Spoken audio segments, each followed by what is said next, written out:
Chapter 864. Plan to destroy Noah's image. Azazel was surprised by Rowena's words and took a few moments to formulate a fitting response. He knew they must be in some blunder if they chose to contact the Dark Lord. Hence, Azazel wanted to gauge how desperate they were before informing the Dark Lord. And the Dark Lord will settle the debt in time. Unfortunately for you, Holy Maiden, he doesn't work for the Sky Hall. Rowena took a step forward and stood beside Noah. Her eyes glistened with cold, murderous intent. I give you 5 seconds to call Ghost, Rowena snarled as Azazel let out an amused smile. And what would happen when your countdown reaches 6? Asked Azazel. Nothing. But soon you will see me in the dark ocean, bringing the entire might of Sky Hall to your doorstep. Your head will be the first one to roll down. Is threatening us the best way to ask for help, Holy Maiden? Another voice appeared as they saw Azazel turn around and bow. The next moment, Noah and the others saw Gaia, the Dark Queen, stand before them in her dark suit of armor. Azazel, we always settle our debt.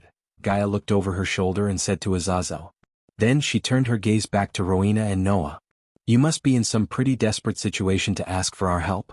Let's just say your clans have nothing to do with us. Why would we help you? What's in it for us? Gaia rubbed her chin. You said it yourself, you always settle your debt. My sister saved Ghost's life, and it's time he returns the favor, said Noah. Forgive me for thinking this might be an elaborate trap to capture the Dark Lord, Noah. Your pretty wife tried that and it didn't turn out well, did it? Now explain to me why I shouldn't think that way? Because Ethan is dying. Diana stepped forward and answered Gaia instead of Rowena or Noah. When Gaia heard Diana, her brows slightly arched up in surprise. She slowly waved her hand as the floating card turned a bit toward Ethan. He will be there. Gaia's words completely taken aback Noah and Rowena by surprise. They expected to negotiate or at least threaten her, but she glanced at Ethan for a moment and agreed to help them. Thank you, Diana said as tears trickled down her eyes. I hope for your sake you and your teacher don't play with your father's life. After Gaia spoke these words, her figure vanished into thin air. The card fell down to the ground as they all stared at the place where Gaia was for a few seconds without batting an eye. My lady, Gaia turned around to see Azazel. The demon butler was just as confused and surprised as Noah. Forgive me for questioning you, my lady. But why did you agree to help them? Asked Azazel. Did you see their faces? They are desperate. Gaia's face lit up. Imagine the world knowing that Noah, the Supreme Guardian, needed the Dark Lord's help. People who support Noah would go nuts when they realize he struck a deal with the Dark Lord to save his father. Plus, when Sky Hall hears the Holy Maiden allowed the Dark Lord into her own home, we can expect some very big backslashes from her elders. Gaia devilishly chuckled. Whoever tried to kill Ethan has done us a huge favor. Inform Nadia Hall about this. Tomorrow morning, I want to see the headline The Supreme Guardian struck a deal with the Dark Lord to save his family. He went for our weapons and I am going straight for his credibility. I want to see that bastard's face when he realizes we completely fucked up his loyal base. Gaia couldn't keep her excitement bottled. If Azazel wasn't there, she would have bounced up and down, celebrating Noah's desperate situation. Has he returned from his little trip? Gaia asked Azazel. Yes, my lady. He is currently meditating in the garden. He'll go meet him then, said Gaia. Eventually, Gaia reached the Sword Hilt mountaintop and saw Michael meditating with his eyes closed. Nightmare was peacefully sleeping behind him, cuddling Vidora. By the time Gaia reached Michael, the sky had rumbled in the distance as she sensed the upcoming heavy storm. Despite the weather, Michael remained calm and completely focused on keeping his mind empty. What surprised Gaia was the dark swords. They stood on each side like guards while radiating crimson-red lightning bolts. She could feel the electricity in the air around him. Human, Gaia called Michael in a husky voice as his eyelids moved slightly. It took Michael a few seconds to slowly open his eyes. You are not gonna believe what just happened, said Gaia.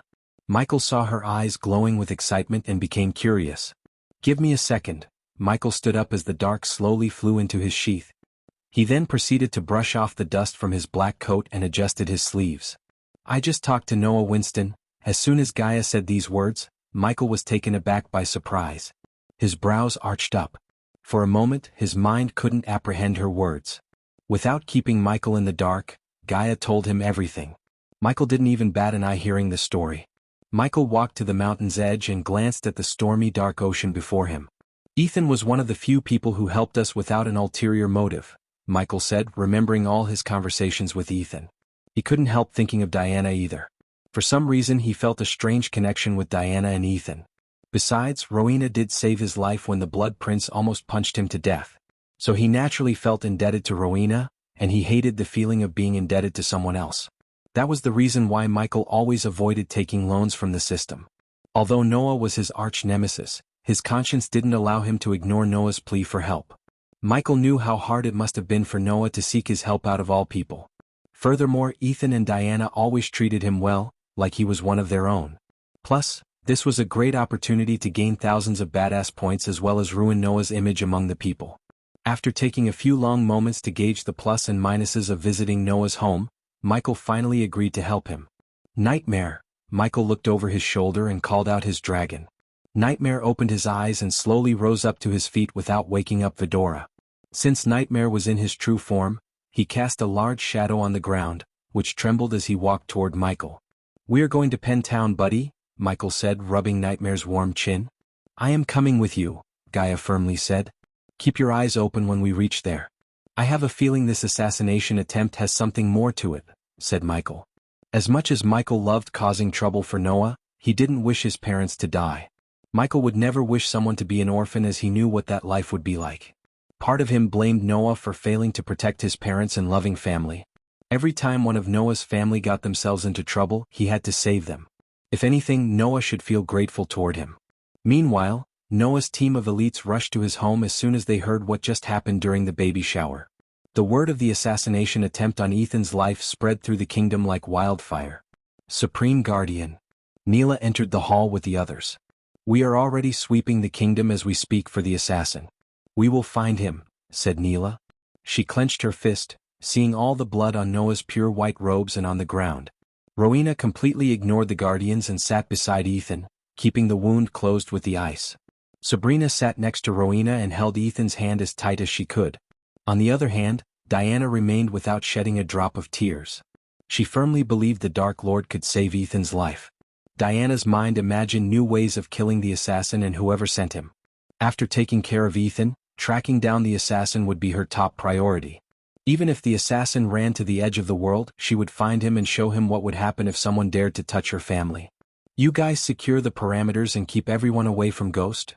Neela and the others creased their brows as they couldn't believe what they had just heard. "Did you say Ghost, Supreme Guardian?" asked Neela.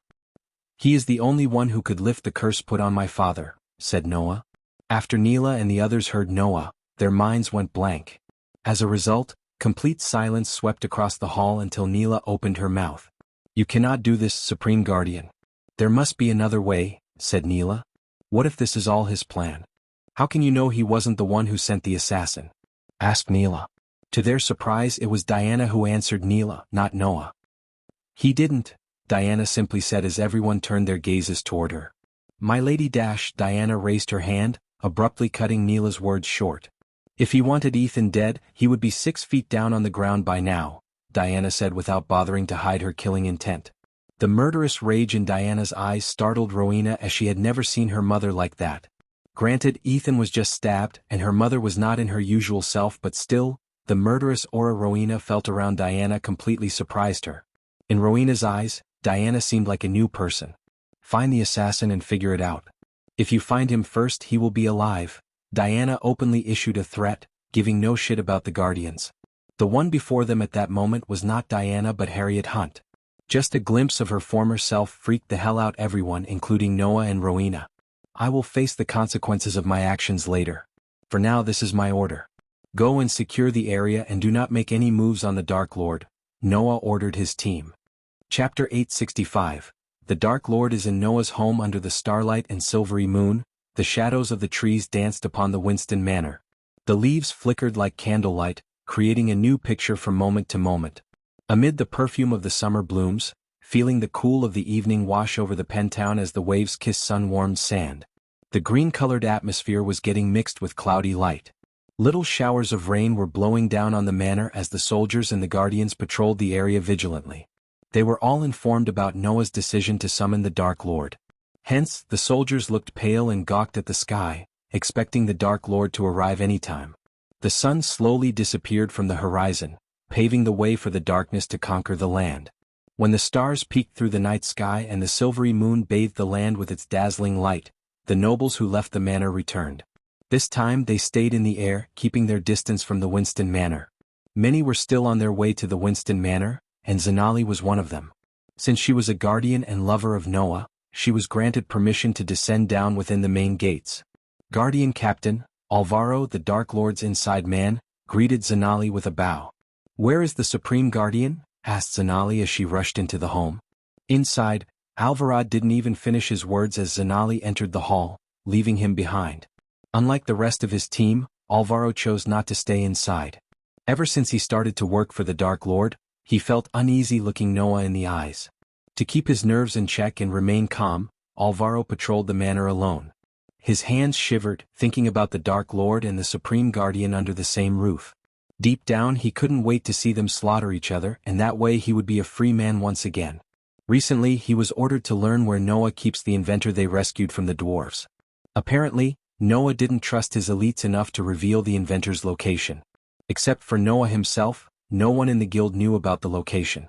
Like it or not, Alvaro had to find the location and give this information to the vampire handler, or they would send the feed of Alvaro forcing himself on a woman to Noah directly. If that happened, it would not only destroy his career as a guardian but also get him thrown into the dungeon. So he had to choose between serving the Dark Lord or spending his life in a dark prison cell. "I have to work on Neela," Alvaro mumbled under his breath. Among all the elites, Noah trusted Neela the most. Thus, Alvaro planned to gain Neela's trust and make her learn the inventor's location. He would be able to get the information from Neela once she has it.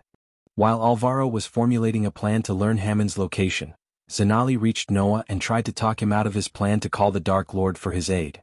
"Nothing you say will make me change my mind, Zanali. I have no choice." Noah and Zanali stood in one corner and conversed in a husky voice. "I know how much your father means to you. Do you? If you know, you won't try to talk me out of this. Listen to me, Zanali. I don't like this any more than you do. Every fiber in my body tells me not to call him, but I have no choice. I have to do this for my family. I cannot lose him," said Noah. Zanali clenched her fist. She knew Noah was right but couldn't let him ask for the Dark Lord's help, who brutally murdered her best friend, Peyton. "Look at her." Noah turned his head looking at his mother. "She's not even crying. I don't think she will ever overcome father's death. If I lose him, I will lose her too. Without them there is no Winston family," Noah's voice stuttered. Seeing him like this made Zanali forget all her hatred toward the Dark Lord for a moment and agree with Noah's decision. She knew Noah was right. Even the Sky Hall Elder failed to lift the curse. So if anyone could help Noah, it was the Dark Lord himself. However, Zanali was afraid of the consequences of seeking his aid. "Whatever happens, I will be at your side." Zanali took Noah's hands in her and gently squeezed them. "I just wish Lord Andreas was here," said Zanali as Noah nodded. "Me too. Lately we have had too many arguments and I didn't leave him to his slumber on good terms," Noah sighed. Then, his gaze swept across the hall until he locked his eyes on the cake. "I should have been more careful. How could I let this happen?" "Don't blame yourself, Noah. Don't do that now. As much as I hate that murdering son of a bitch, he might be the only person who could lift the curse and save your father. He did heal my sister's broken meridians and lifted Princess Chanel's curse," said Zanali. "I know. I don't know what I would do if he couldn't." Noah's body trembled as he looked at Ethan's blood on his hand. The blood glistened like a mirror and showed him the images of his childhood with his father. Noah could hear Ethan's words in his mind loud and clear, as though he was behind him. "Winning is great, but losing with grace and humility is just as important. I can teach you how to throw a punch but never start a fight, and always know when to walk away. I'm so lucky that I get to be your dad." Noah's eyes watered as he heard his father's words that were like mantras to him. His entire life was shaped around Ethan's words and his teachings. Noah knew although his father might not be as strong as Andreas, he was always there for him, no matter what. Now that he was on the verge of losing Ethan forever, Noah missed him more than anything. He regretted the moments he spent roaming around instead of staying with his father. Suddenly, the sound of thunderclaps stopped Noah's train of thought and brought him back to reality. The windows in the manor shuddered, making a thudding noise. Zanali looked around the hall as the chandeliers and light orbs flickered. Soon they noticed the area around the manor darkened. Zanali strolled outside the manor and joined a group of guardians staring at the sky. The stars and moon were nowhere to be found in the sky. Instead, dark clouds surrounded the sky as far as one could see. When the lightning flashed across the dark sky, Zanali saw a large shadow of a dragon above the clouds. "He is here," Zanali muttered under her breath. Through the dark clouds, a dragon with crimson-red scales descended to the ground. The soldiers and the guardians tensed as they clenched their swords and spears tight. But no one dared to cast a spell or attack the dragon as they all moved away from the front yard, making space for the dragon to land. Finally, Zanali saw the Dark Lord and the Dark Queen standing atop the dragon. They stared at the guardians and the soldiers without a shred of fear in their eyes. In fact, they looked amused to see so many of them. The dragon bore its teeth, threatening everyone to burn them down if they even lifted a finger against the Dark Lord and the Dark Queen. Just the sheer size of the dragon and its fusion stage cultivation level was enough to make many soldiers shudder in fear. When Michael slid down Nightmare's wings and landed on the ground, Diana came running outside.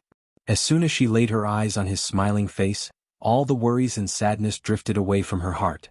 She wanted to welcome him with open arms, yet she had to control her motherly instincts for now.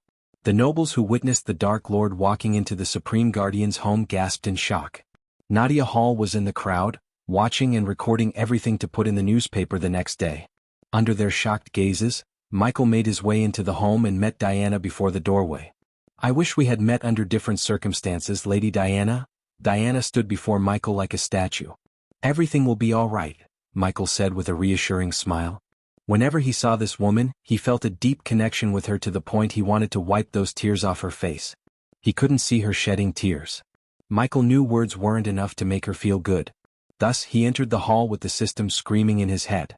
The trip was worth the risk as he earned hundreds of thousands of badass points in a few seconds. As soon as he stepped into the hall, Noah was the first one he saw. But to Michael's surprise, Noah looked relieved to see him instead of furious or tense. Contrary to Noah's demeanor, Zanali and King Breedia trembled. One trembled in anger for killing her best friend, while the other trembled in pure fear. No one in the hall dared to make a sound in front of the Dark Lord. "Brother Ghost," Sabrina broke through the silence with her words. She came running to him and jumped onto him for a hug. "I should see Lord Ethan first," said Michael, ignoring everything and everyone else. While Michael was following Sabrina toward Ethan, Zanali, and Gaia entered into a staring contest.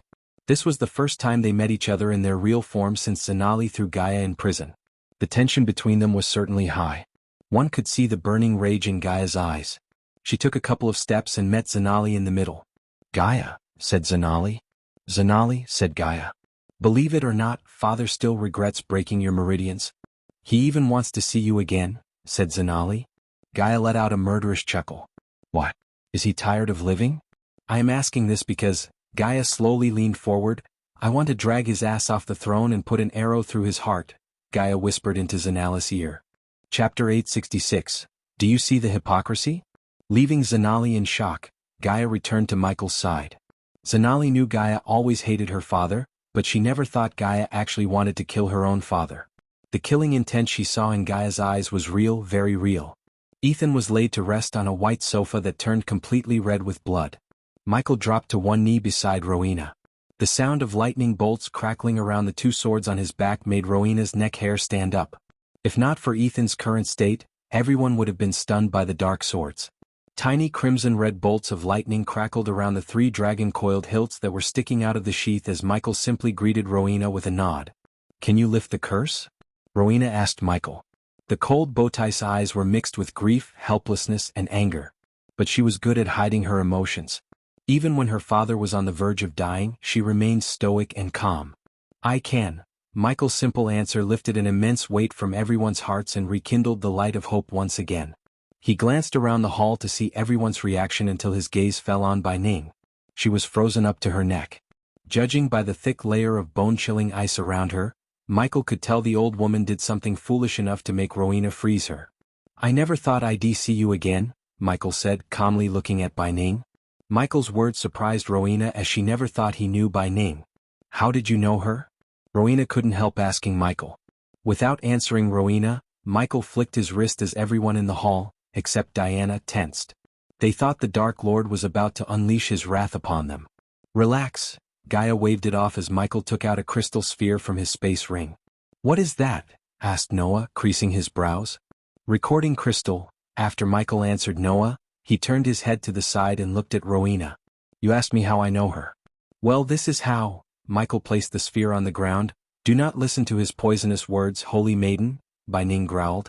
The old woman panicked because she knew what he was about to show the holy maiden. Pialfadialfanuiota, bright rays of light shot from the sphere and formed a glistening square that showed an image of a barren field. This barren field had nothing except headstones with names carved on them. Dark clouds watched over the barren field, casting an inky blackness to the graveyard. Hundreds or even thousands of headstones remained there, symbolizing the men and women who were laid to rest underneath. This graveyard doesn't have brave soldiers or evil followers of mine. On the contrary, they were men, women, and children who just wanted to live a peaceful life in their own world. Seize him, holy maiden! Bai Ning roared as she struggled to break the ice around her. Several cracks began to appear in the crystallized ice, but Rowena simply turned her gaze back to Bai Ning as the ice grew thicker, colder, and stronger. And she was responsible for all their deaths. Michael threw a cold, deadly glance at Bai Ning. Rowena clenched her fist as she couldn't simply believe the words coming out of Michael's mouth.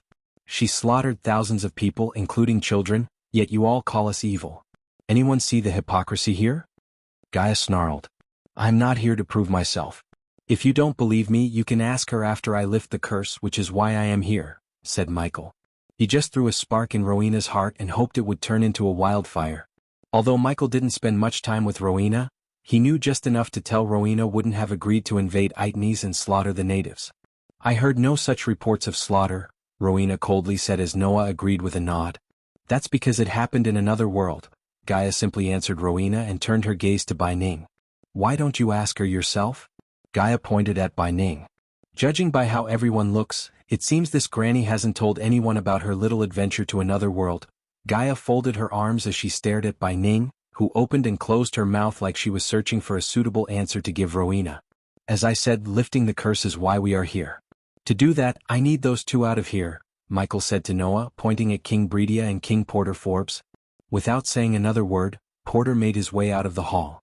King Breedia, on the other hand, seemed reluctant for a moment until Noah reassured him with a nod. Then King Breedia followed King Porter outside without making direct eye contact with the Dark Lord. After the two kings left the hall, only Diana, her children, Zanali and Bai Ning, remained in the hall with Gaia and Michael. When Bai Ning saw the holy maiden's murderous gaze on her, she felt a chill running down her spine. The old woman shivered and broke into a sweat. Now he might shake and squirm. "Do not panic," Michael's voice swept across the hall. No one dared to raise a finger against Michael as they remained completely still. It showed Michael how desperate they were. But there was something else that Michael could see in their eyes: trust. They trusted him that he wouldn't harm Ethan. Even Noah seemed to trust Michael. Granted, he might be their last hope, but still he was surprised to see their trust in him. Michael waited until everyone nodded their heads. "Is it going to hurt him?" Sabrina asked Michael while holding Ethan's hand tight. "Not more than when he was stabbed," said Michael. Since Rowena was sitting next to Michael, she felt the air around Michael getting warm. Noah walked closer to his father and stood next to Michael. When Diana saw Dean standing between Noah and Rowena, her heart trembled. Looking at all four of her children together created some unknown feelings. Zanali couldn't believe the Dark Lord was standing right between the Holy Maiden and the Supreme Guardian. Just as Michael informed them, Ethan's body squirmed. Blood seeped through Ethan's eyes and nostrils. "You must have pissed off someone really powerful," said Michael as he placed his hand on Ethan's chest. His words were pointed at Noah. "I see two types of blood here," Gaia drew Diana's attention with her words. "Lord Ethan must have attacked the assassin and made him spill some blood." Gaia squatted beside a pool of blood where Ethan was stabbed by the assassin. The ground was soaked with cake and blood. Together they formed a messy red paste. While Gaia was investigating the blood trail, the system informed Michael of everything he needed to know to break the curse. Unfortunately, it was not so simple as the curses Michael lifted till now. "No wonder they called me." Michael realized why they chose to call the Dark Lord himself despite all the history between them. Ethan finally stopped squirming when Michael took his hand off Ethan's chest. "I have good news and bad news," said Michael, standing to his feet. "I think you all want to hear the good news first." "Okay, here you go. I can lift the curse and heal him back to life with no side effects." Noah heaved a sigh of relief. Everyone, including Zanali, looked relieved to hear Michael. Diana's decision to summon the Dark Lord seemed to be the right decision despite the consequences they would face afterward to Zanali. "What's the bad news?" Noah asked Michael. "The curse is a lot more complicated than I anticipated. I need certain things to lift the curse. Certain things you might not approve of. Michael turned his gaze to Noah. What do you need? Asked Diana with a cold tone. No matter what he asked, Diana was willing to give them. Unlike typical curses, the curse put on him is sentient. It's like a parasite slowly eating through his soul. As long as it's alive, the host's soul will be devoured. So I need to give the curse a new host, kill it with the host and heal him. Otherwise, the curse will end his life in about 5 hours. Michael explained how the curse put on Ethan works. To be honest, he was surprised and terrified at the same time of the curse. One thing was for sure, whoever put the curse must be insanely powerful or resourceful, to say the least. You need a vessel to hold the curse, Rowena said as Michael nodded. The vessel must be emptied out of its soul not more than 5 minutes before without harming the vessel itself. In other words, you have to kill someone without hurting the body, Gaia explained to the others in case they didn't understand Michael. Just bring me someone stronger than or a fusion stage cultivator. Michael waved his hands before making his way to the sofa on the other side of Ethan. He plunged onto the sofa and put his leg atop one. You might want to loosen your no-kill rule if you want to save your father, Supreme Guardian, Michael calmly said with a slightly devilish grin on his face. Looking at the Dark Lord sitting there like this was his own homemade Xanalis blood boil. The murderer who slaughtered thousands of people and her best friend was sitting before her surrounded by people who were responsible for taking him down, yet they could do nothing. It was simply outrageous. Noah was speechless for a moment as Ethan began to cough out dark blood. The webs of dark veins started to spread through his body despite the ice around the stand wound. You better hurry, said Michael. Then he took out a healing potion from his space ring and sent it floating toward Noah. That would keep him from dying until the curse is lifted. Noah stared at the healing potion hovering before his face without batting an eye. Seeing Noah's reluctance to take the healing potion and give it to his father, Michael simply laid back on the sofa and said, If I want to harm your father, I just have to leave simply. Ethan coughed up more blood while Noah pondered about whether to take the healing potion or not. With each passing second, Ethan's condition became worse as the dark veins reached the side of his cheek. Having no other choice, Noah took the healing potion and poured it into Ethan's mouth. Little did Noah know the healing potion was infused with nanites. In other words, Noah gave Ethan the blood tonic, enabling Michael to end Ethan's life with a snap of his finger. Chapter 867. Eating a soul in front of Noah. Michael didn't intend to harm or hurt Ethan, but he liked to have as many trump cards as possible against Noah. After Noah unknowingly emptied the blood tonic into Ethan's mouth, Rowena prepared herself to bring a prisoner from Sky Hall itself. Considering Rowena knew why Noah decided not to kill anymore, she didn't let her little brother go through choosing someone to die. I'll be back, Rowena said before heading straight back to her room, where she had the teleportation array to reach her floating castle. Meanwhile, Michael laid back on the staff and threw his hands wide. What more can you tell me about the assassin's trail? Diana came to Gaia and asked, hiding her killing intent from showing in her eyes. Gaia was surprised for a moment as Diana always seemed kind, calm, and compassionate. But the way she questioned her tickled a nerve inside Gaia. Within the kind, compassionate woman there was something else. Normally, Gaia would have said to go ask the Guardians. However, she had a soft spot for Ethan and Diana as they always treated them kindly.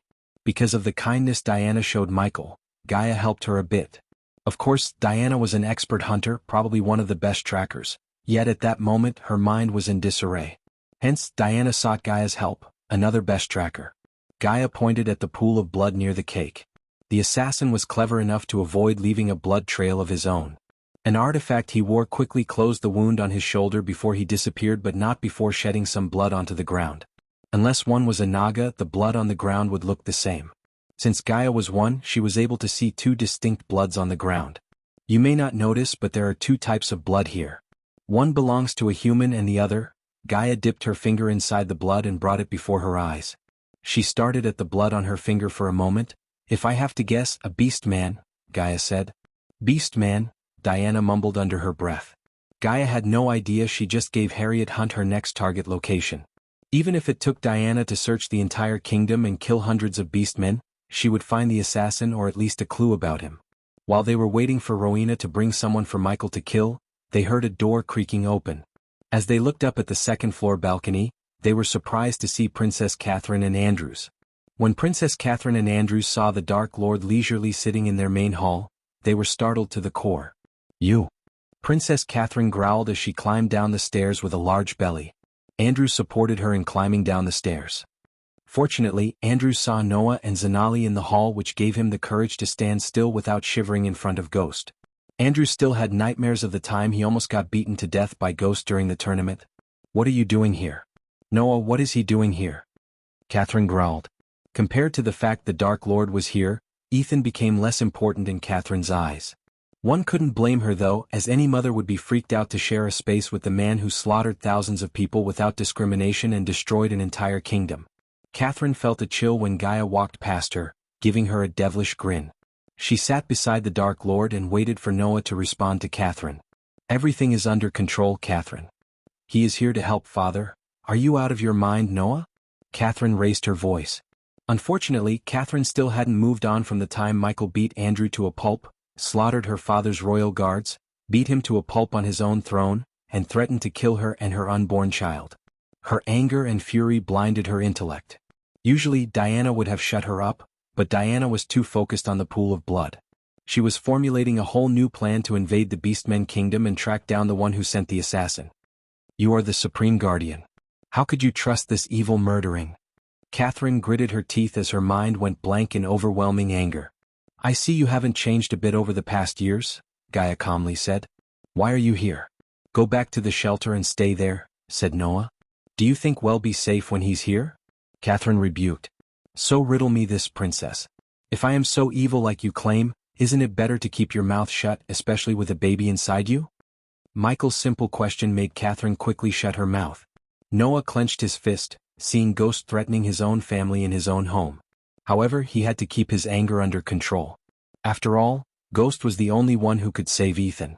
"You bastard," Catherine cussed before leaving the main hall as fast as she came. "Mother," Sabrina called Diana, who seemed to be deep in her own thoughts. "Mother," only when Sabrina called her twice did Diana snap back to reality. "Where is Rowena?" Diana asked Sabrina. "She went to bring someone," Sabrina weakly said. "How is Hammond, by the way?" Michael asked Noah. The question completely startled Noah. "Don't be too surprised, Noah. Keep him safe because too many people are looking for him," said Michael. He wanted to play mind games with Noah and hoped it might get Noah to make a mistake. The dwarves desperately scoured through the kingdoms to find Hammond so they could continue making weapons of mass destruction.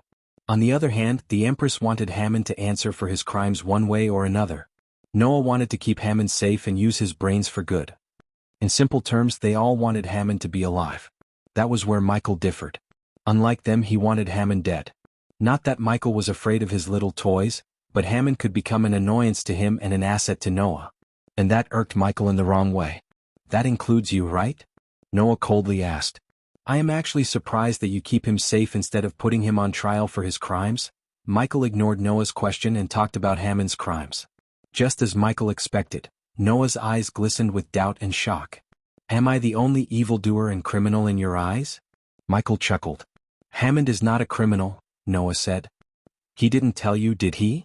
Michael pretended to be surprised. "The next time you see him, why don't you ask him about a little village called Hog's Feet in Gondolin?" said Michael. Noah did a thorough background search on Hammond and came up with no criminal records. In fact, Noah wasn't wrong either. Hammond was not a criminal by any means. However, he was responsible for the deaths of 150 villagers. The Empress punished everyone involved in their deaths except for Hammond. To keep the news from spreading and Hammond's secret safe, the Empress wiped off all the evidence and trials about the Hog's Feet incident.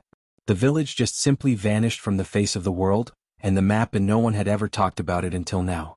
Noah had so many questions running around his mind, but before he could inquire the Dark Lord about them, Rowena returned to the main hall, dragging an orc in chains. The orc's hands and legs were tied with iron chains, and his mouth was covered with a piece of cloth, preventing the orc from making a sound. Rowena dragged the orc by his long hair like he was a doll and threw him at Michael's feet.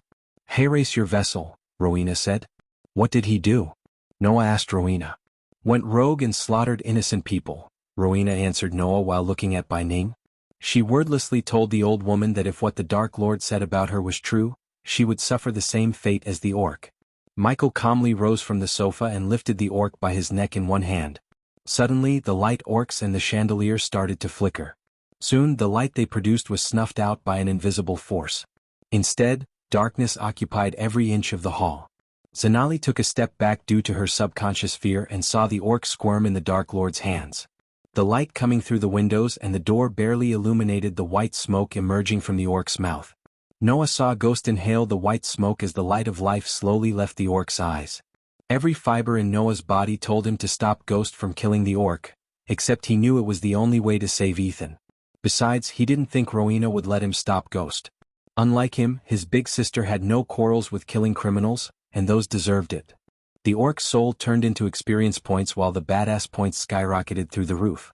He killed someone in front of the Supreme Guardians, and there was nothing he could do about it. The system deemed the action pretty badass.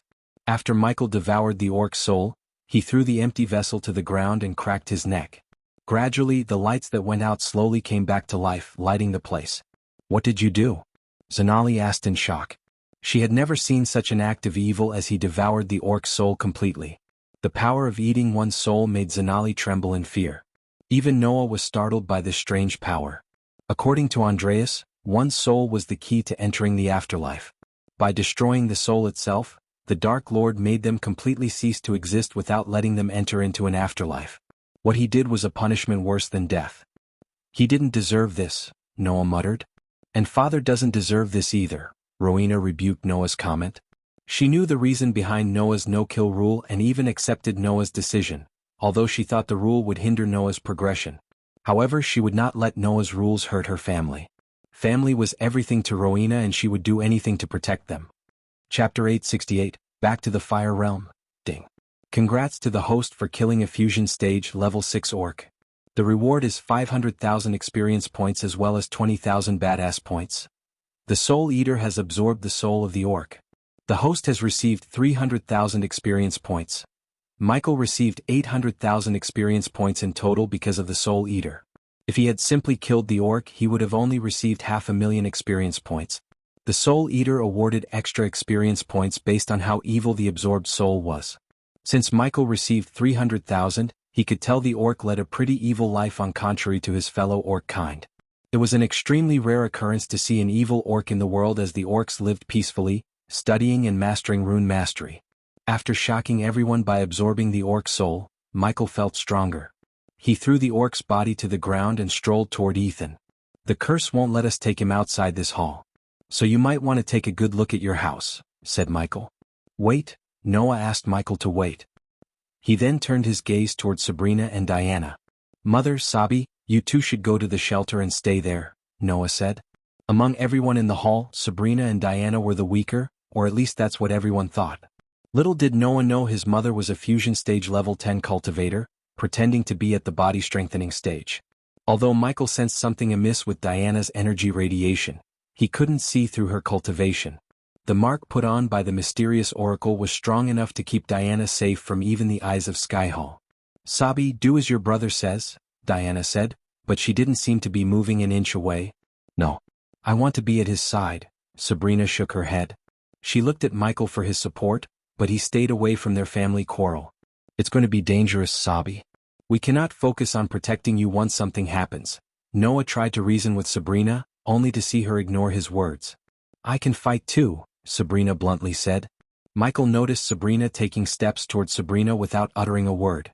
"Rowena, tell them I can dash." Sabrina's words were abruptly cut short when Sabrina grabbed her shoulder and teleported her to the shelter.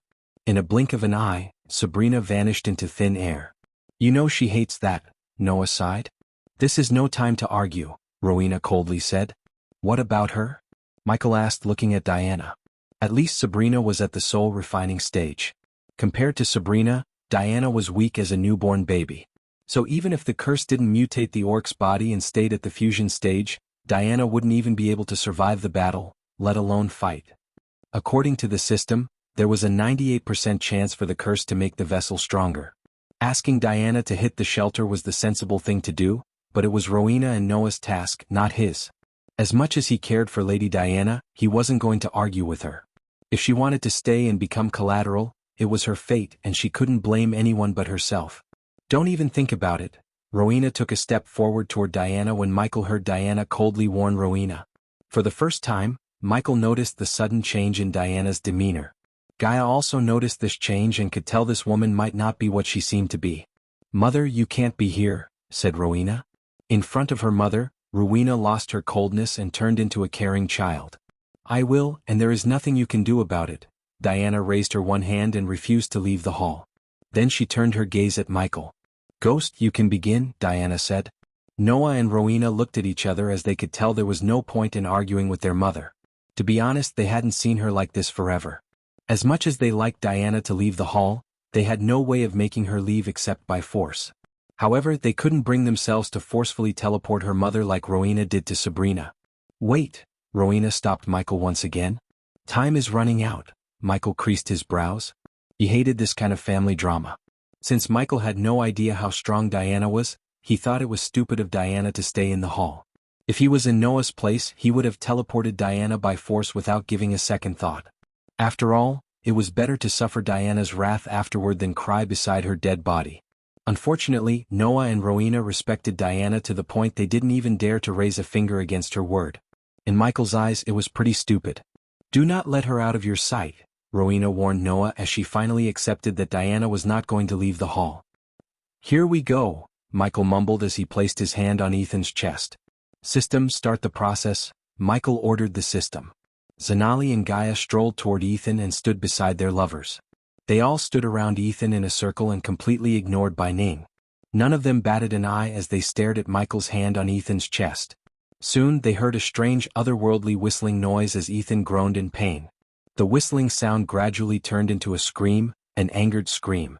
Prepare yourselves, Michael warned them. The curse resisted the pull and screamed inside his head. The others were fortunate enough not to hear the curse's scream. Blood trickled down his nostrils due to the curse's resistance. But Michael ignored all the pain and focused on pulling out the curse from Ethan's body. Unfortunately, pulling out the curse from Ethan's body was the easiest part. Judging by the blood coming out of Ghost's nose and the pain in his face showed Noah how difficult it was to remove the curse. Moments like this made Noah question whether the Dark Lord was really the evil Andreas claimed him to be. His mentor always talked about the dark future, where people were stripped of their free will and turned into zombies that worshipped the Dark Lord forever. Suppose the Dark Lord was really that evil, why did he even bother to save his father? It would make more sense if he let Ethan die than save him. Noah wished Andreas could see everything and give him a proper explanation for the Dark Lord's actions.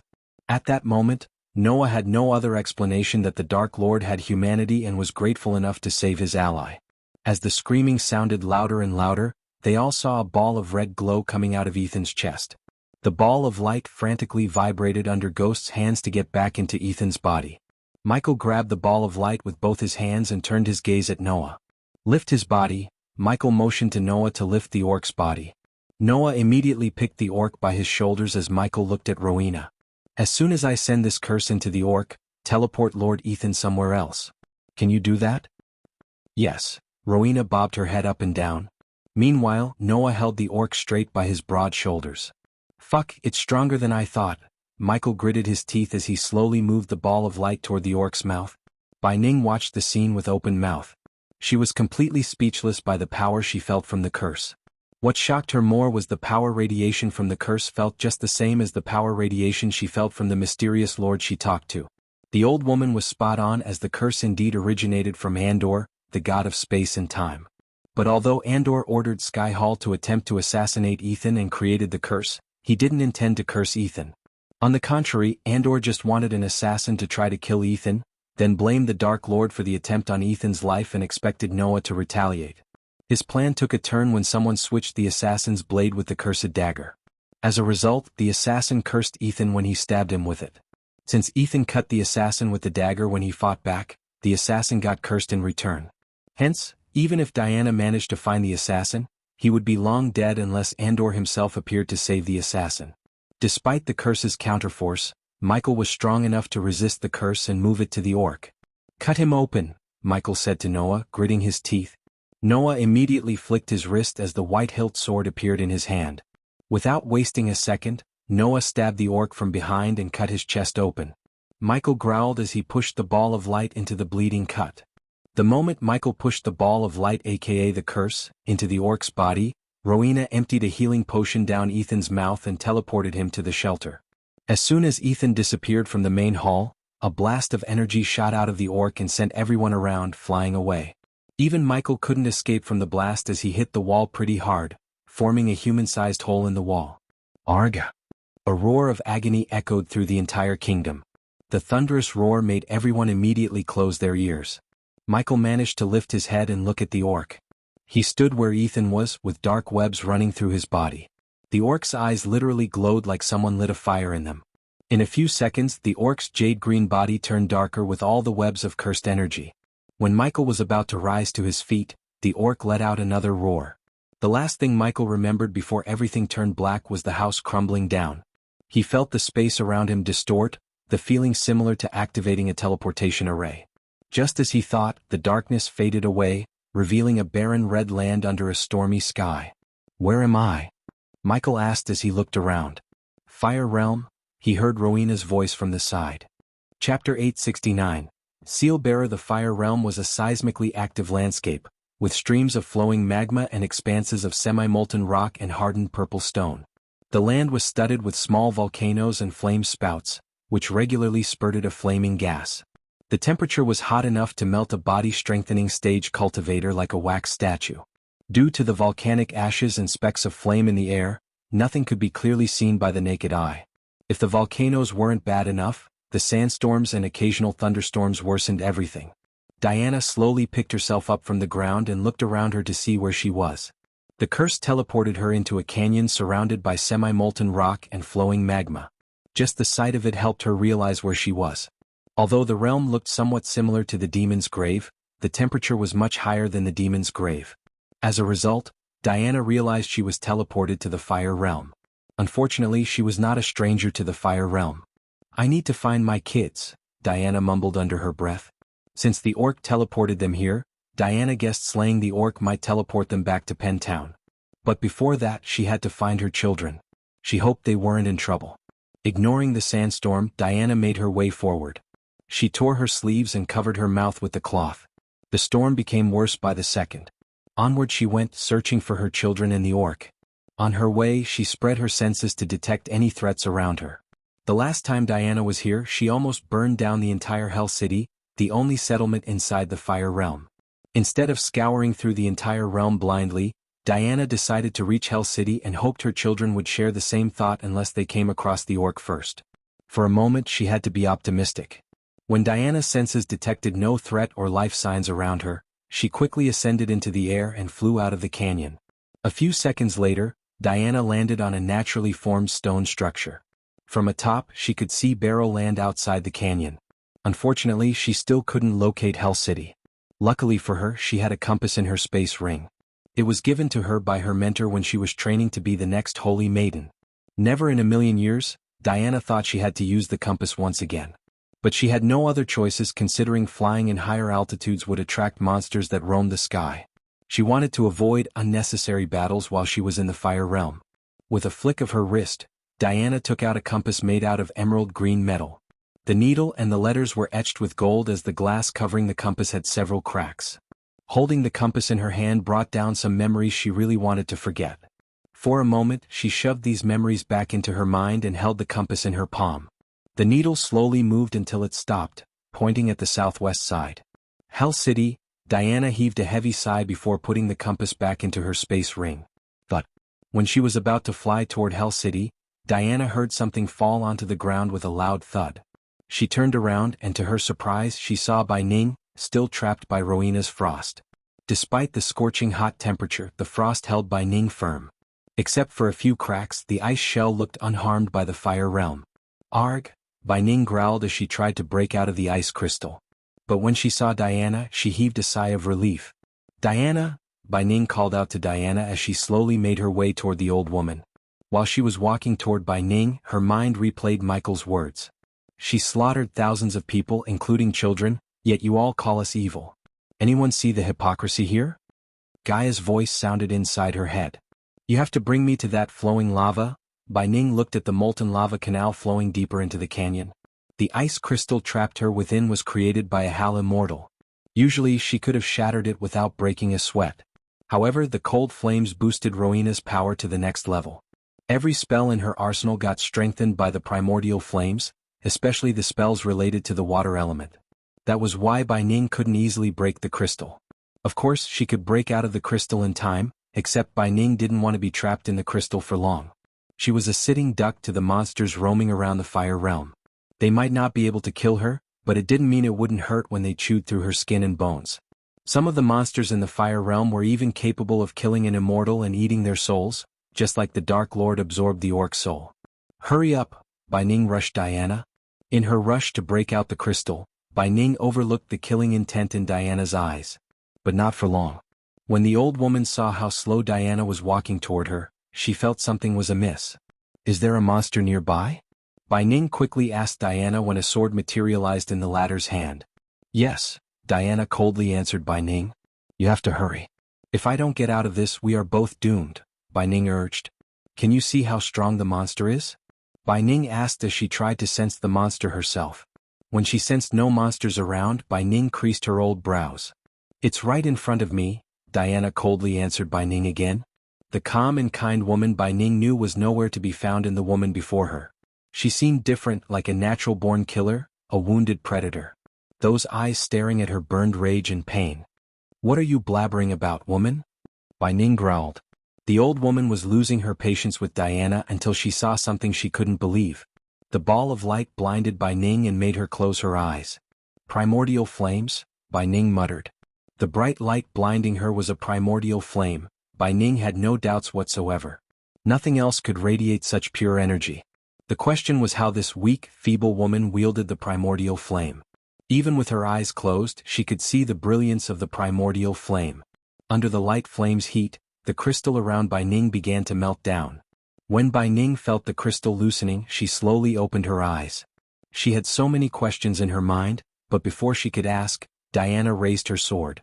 Bai Ning's eyes sparkled, seeing the primordial flames coiling around the black sword. As Bai Ning opened her mouth to question Diana, she sent the sword through the old woman's mouth. Jurich, the old woman groaned as crimson-red fumes escaped out of her mouth. Bai Ning squirmed like a worm trapped within the frost crystal. The light flames vaporized the blood while melting Bai Ning's skin on her face. If Bai Ning had any artifacts or runes to protect her life, she might have had a chance to escape Diana's wrath. Unfortunately for Bai Ning, she had nothing. In other words, Bai Ning was too cocky as she thought who would dare to attack an immortal and the Sky Hall's elder. It was natural to develop such cockiness when one had lived thousands of years without having an enemy. Moreover, Bai Ning never expected Diana to possess a primordial flame. How could she ever expect a body-strengthening stage weakling to have not only primordial flame but a weapon capable enough to withstand one? Suppose Diana didn't have light flames in her black sword, any other swords would have shattered into pieces when she stabbed Bai Ning. But the light flames changed the outcome of the battle completely. Plus, Bai Ning was trapped within ice crystals made of cold flames. So one could say Bai Ning had to overcome two primordial flames, and it was impossible for her. Diana pulled out her sword and stabbed Bai Ning in the eyes again and again, venting all the rage buried within her. Finally, the ice trapping Bai Ning shattered under the light flame's heat. Even after Diana stabbed Bai Ning repeatedly, the old woman's body squirmed on the ground with life. All these years, I have to see you hold my little girl hostage, Diana snarled as she stomped Bai Ning's chest.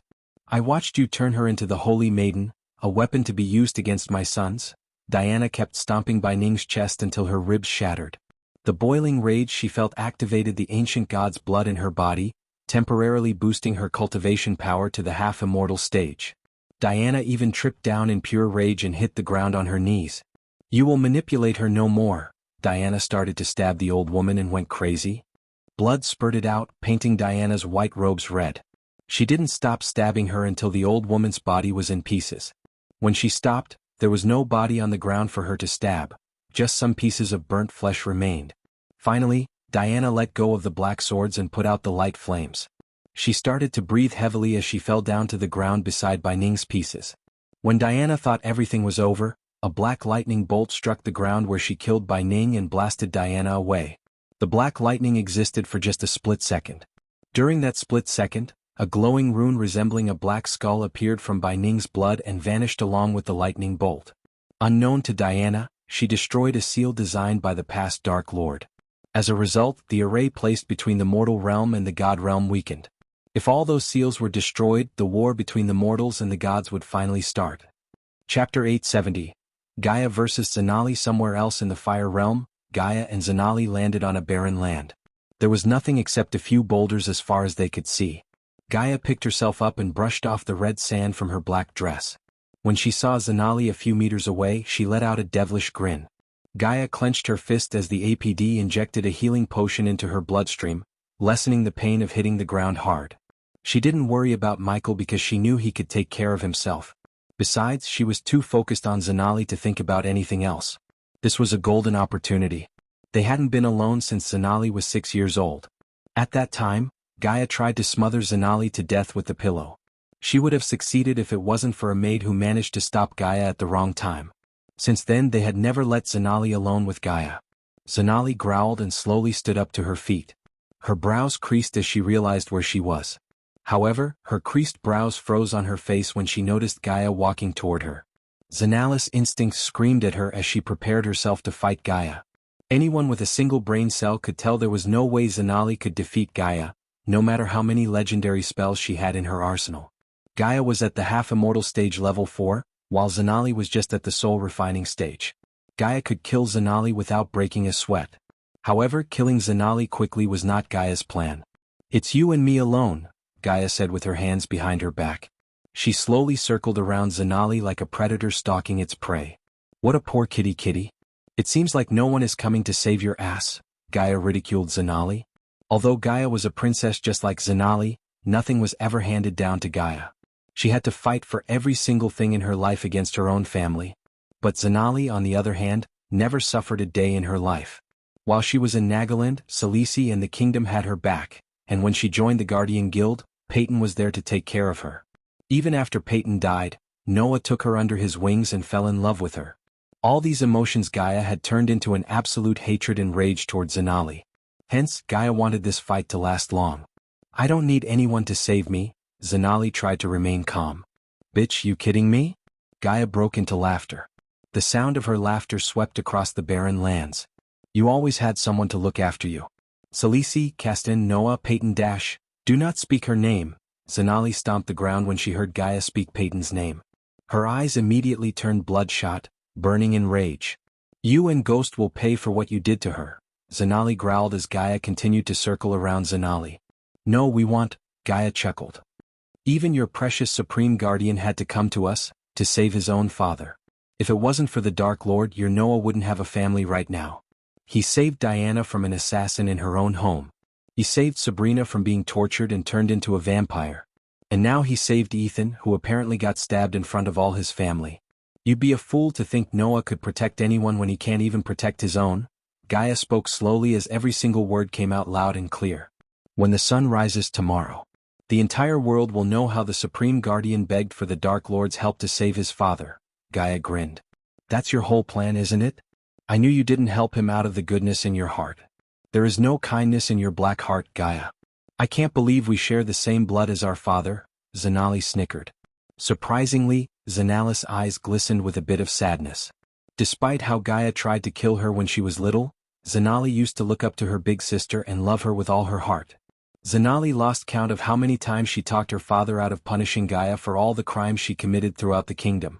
But Zanali realized how wrong she was to believe Gaia would change when she razed a prison filled with almost 2,000 prisoners to the ground, burning every single one alive. Zanali would give anything to go back to that day and stop Gaia from slaughtering all those people who deserved a second chance in their lives. "Sorry to burst your bubble, Zanali. You and I are not sisters." "You think so?" Zanali snickered without realizing the true meaning of Gaia's words. "We stopped being sisters the moment you burned those prisoners alive," Zanali growled as the images of the burning prison flashed across her eyes. Everyone in Nagaland knew Gaia was cold and cruel like her mother, but no one imagined she would be heartless enough to burn defenseless prisoners alive. What shocked them more was Gaia never regretted her actions. Zanali still vividly remembered the moment they captured Gaia and brought her before the king. "You better kill me now, father. Screw this up, and you will pay with your life." Zanali heard Gaia's vengeful words she spoke to her moments before Castan broke her meridians, crippling her for life. "You failed to grasp the meaning just as always." Gaia shook her head and decided to simplify her words to Zanali. "Castian is not my father. He is just a puppet my mother put on the throne. I don't have a single drop of Castian's blood in me." Zanali's mind went blank as Gaia continued. "I always had a feeling how this spineless bitch could be my father. So imagine how glad I was when I learned he is not my father." "No, you're lying," Zanali muttered. But don't worry, he is definitely your father. You inherited his absolute stupidity. Gaia laughed once again as she loved seeing the dumb look on Zanala's face. Since he is not my father, I won't feel a bit of remorse for what I am going to do to him. Gaia finally stopped circling around Zanali. She looked Zanali in the eyes with a devilish grin. I won't let you hurt him. Zanali clenched her fist. I don't make threats. I make promises. So listen to me carefully. One day I will walk into the throne hall, put an arrow through his heart, and throw his bleeding body out of my throne. If you want to stop that, you just have to kill me. Gaia opened her arms and motioned for Zanali to attack her. Let's end this right here, right now. Zanali stepped forward with her clenched fist. As much as Zanali was shocked to hear Gaia was not her sister, she cared for her father more and lost her sanity when Gaia threatened to kill Castiel. She didn't even care that Gaia was a half-immortal who could kill her with a snap of her fingers. At that moment, Zanali wanted to take down Gaia one way or another. Because of Gaia's overwhelming hatred for Zanali, she broke her own rule of capitalizing on cultivation power and decided to beat the hell out of Zanali. This was a fight with no cultivation, no spells, and no tricks. Come on, bitch. You and me. Gaia motioned her to make the first move and stood still. When Zanali reached an arm's distance from Gaia, she punched Gaia with all her strength. Instead of blocking or evading the punch, Gaia stood there and took the punch without moving an inch. Zanali's hand went numb as she felt like she had punched a stone wall.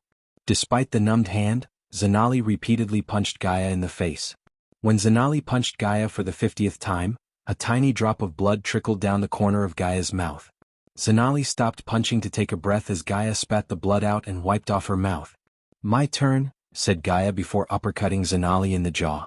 The sheer power behind Gaia's punch sent Zanali flying into the air. 5 meters. 10 meters. 20 meters. She flew higher and higher from the ground until Gaia leaped into the air and punched Zanali again mid-air. Another shock wave exploded upon Gaia's fist, hitting Zanali's face. Blood sprayed out of Zanali's mouth as she soared down to the ground and hit the ground, forming a small crater around her. Gaia dived down like a rocket, aiming to land directly on Zanali's chest. But Zanali managed to roll around just in time. Her ribs would have shattered if she was a split second late to react. Cultivation power or not, Gaia trained her body to fight head-to-head with Michael himself.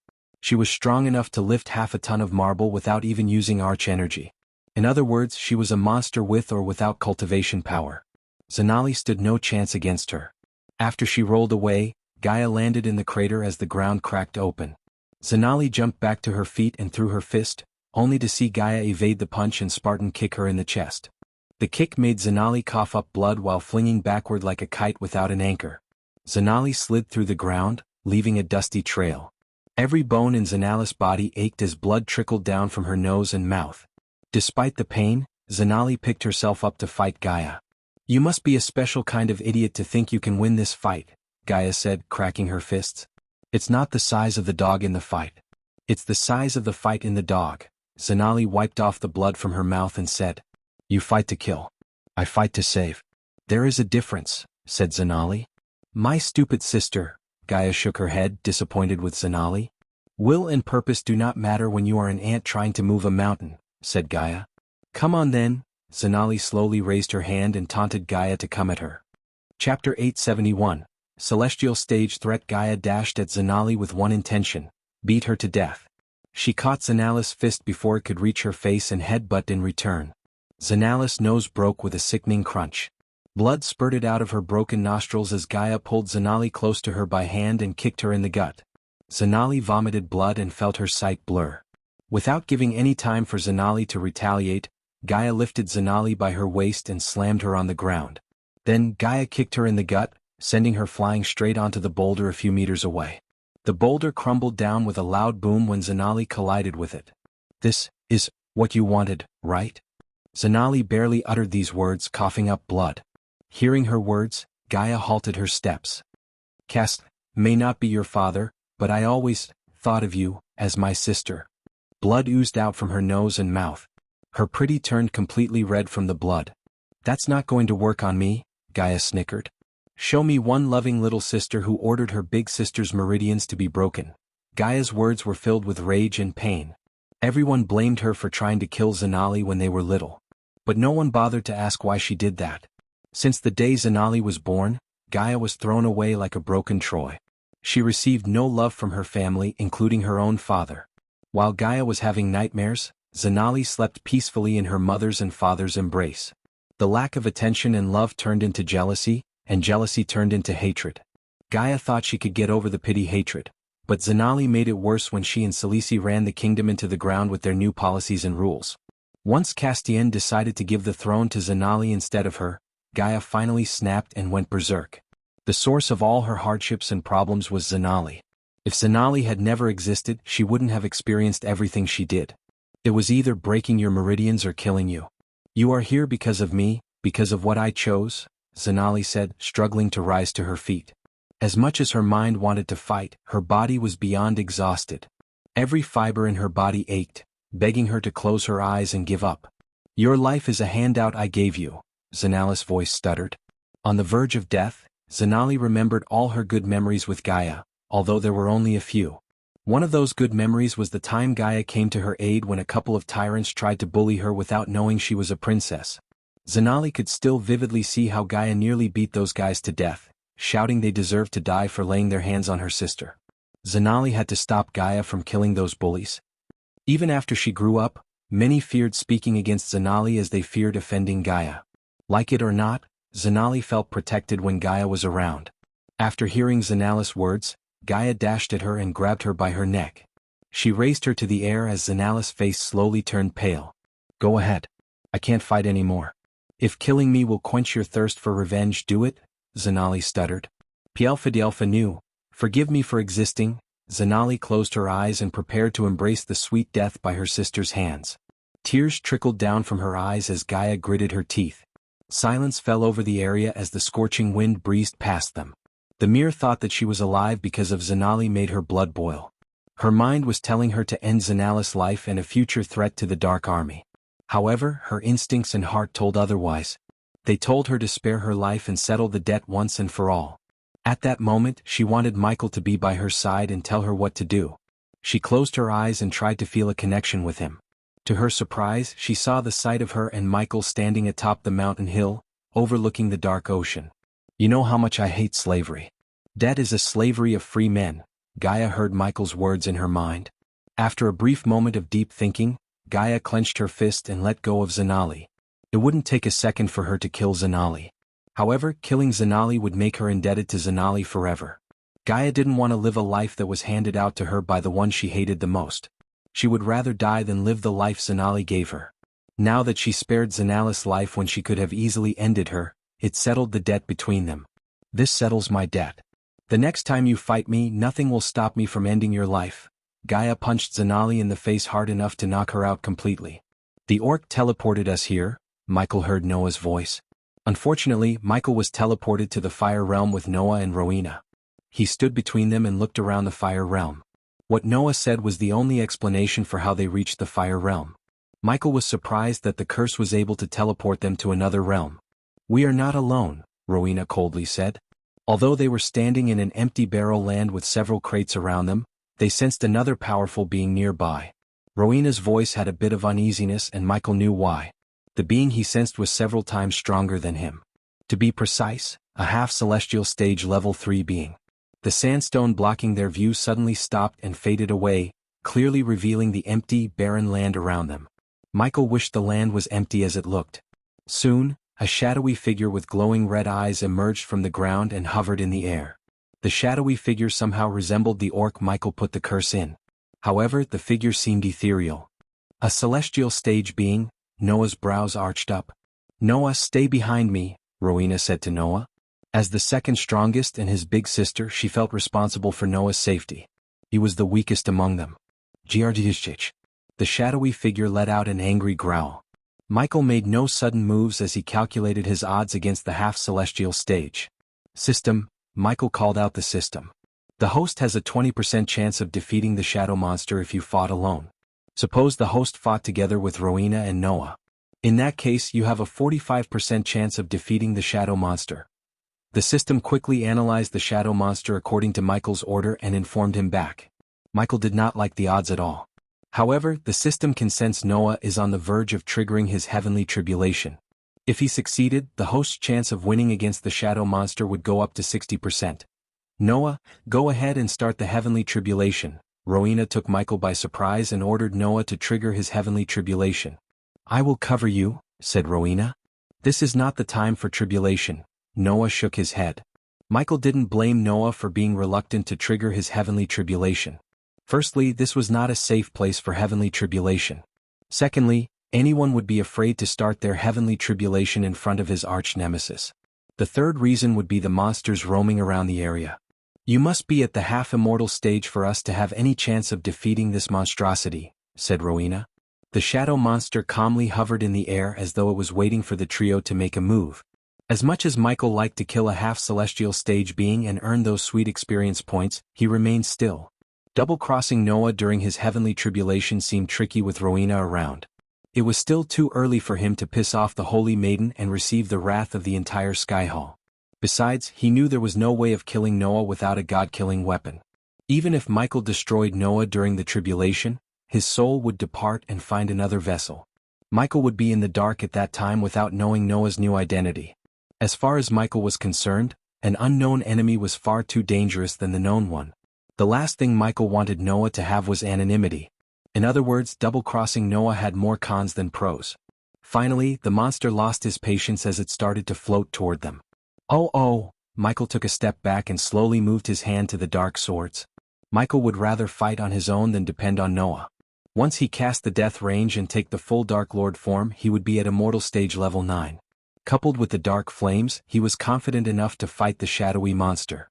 Even if he couldn't take down the monster, he always had the option of using the system to teleport away. Sorry, host. The shadow monster has locked the space around, preventing the teleportation from being used. The system recommends the host man up and kills the monster. The system chuckled. The system expected Michael to fear the shadow monster and look for a way out of the battle. However, Michael had no signs of fear in his eyes whatsoever. He just cracked his neck and drew his dark swords. Noah? Rowena turned her cold gaze at Noah. There is no time to waste, Noah. Go away. I will take care of this, said Rowena, but Noah looked reluctant to listen to her. An ugly monstrosity like this can't take down your sister, Noah. Kill me. Michael rolled his eyes and cringed inside. He preferred the monster to attack them instead of listening to the two of them. Chapter 872. Powering up once again. Eventually, Rowena managed to convince Noah and send him away. Since Michael was the strongest and the most serious threat to its existence, it completely focused its rage on him. Despite the shadow monster's lack of facial features, Michael sensed deep hatred in its eyes. He thought it was because he had removed the curse from Ethan. However, the real reason was far from what he thought. This curse was just the simple version of the curse Andor created 5,000 years ago. He created the curse to affect the Dark Lord. When the battle between the Dark Lord and the mortal realm peaked, Andor unleashed the curse upon the Dark Lord. Only, the curse didn't fall on the Dark Lord but on the Dark Queen. So even after the Dark Lord reset the universe, the curse still remembered its origin and why it was created. The curse was sentient after all. Black and red lightning bolts crackled around the dark swords in his hands. As the surroundings turned darker, Rowena felt the Dark Lord's power for the first time. Michael didn't hold back as he pushed his limit to the max. All the light around Rowena was sucked away by an invisible force as darkness completely enveloped them. She sensed the Dark Lord's power exponentially grow after the surroundings turned dark. The shadow monster halted its advancement when Michael's eyes turned completely black. Out of the blue, a shadowy spike shot out from the monster at lightning speed. Michael immediately raised his hand as the black shield appeared on his wrist and blocked the spike. Still, Michael was thrown backward for several meters before he came to a stop. The sheer force Michael felt cracked his ulna and radius. The APD immediately injected the healing potion into his bloodstream and started the healing process. In addition to the healing potion, Michael took the Berserker pills to enhance his physical prowess. When the shadow monster fired another shadow spike, Rowena retrieved her blades and tried to cut the spike into halves. However, she was too slow compared to the spike's speed. Even for Michael, the spike flew too quickly. He dashed away and still, the spike grazed him on the shoulder. Michael felt an intense pain in his shoulder. To his surprise, the dark flames appeared around his shoulder and burned the flesh in a blink of an eye. This was the first time Michael had seen the dark flames act without his command. Thanks to the APD, new flesh grew around his shoulder. Meanwhile, Rowena threw her blades at the shadow monster and shook the chains attached to them, creating a wave of shock blast. The shadow monster figure was slightly distorted by the shock wave, but she was too weak to cause any real damage. Jianghu. The shadow monster roared, creating enough to blast Rowena away. Michael quickly dashed at Rowena and caught her mid-air by the chains of her blades.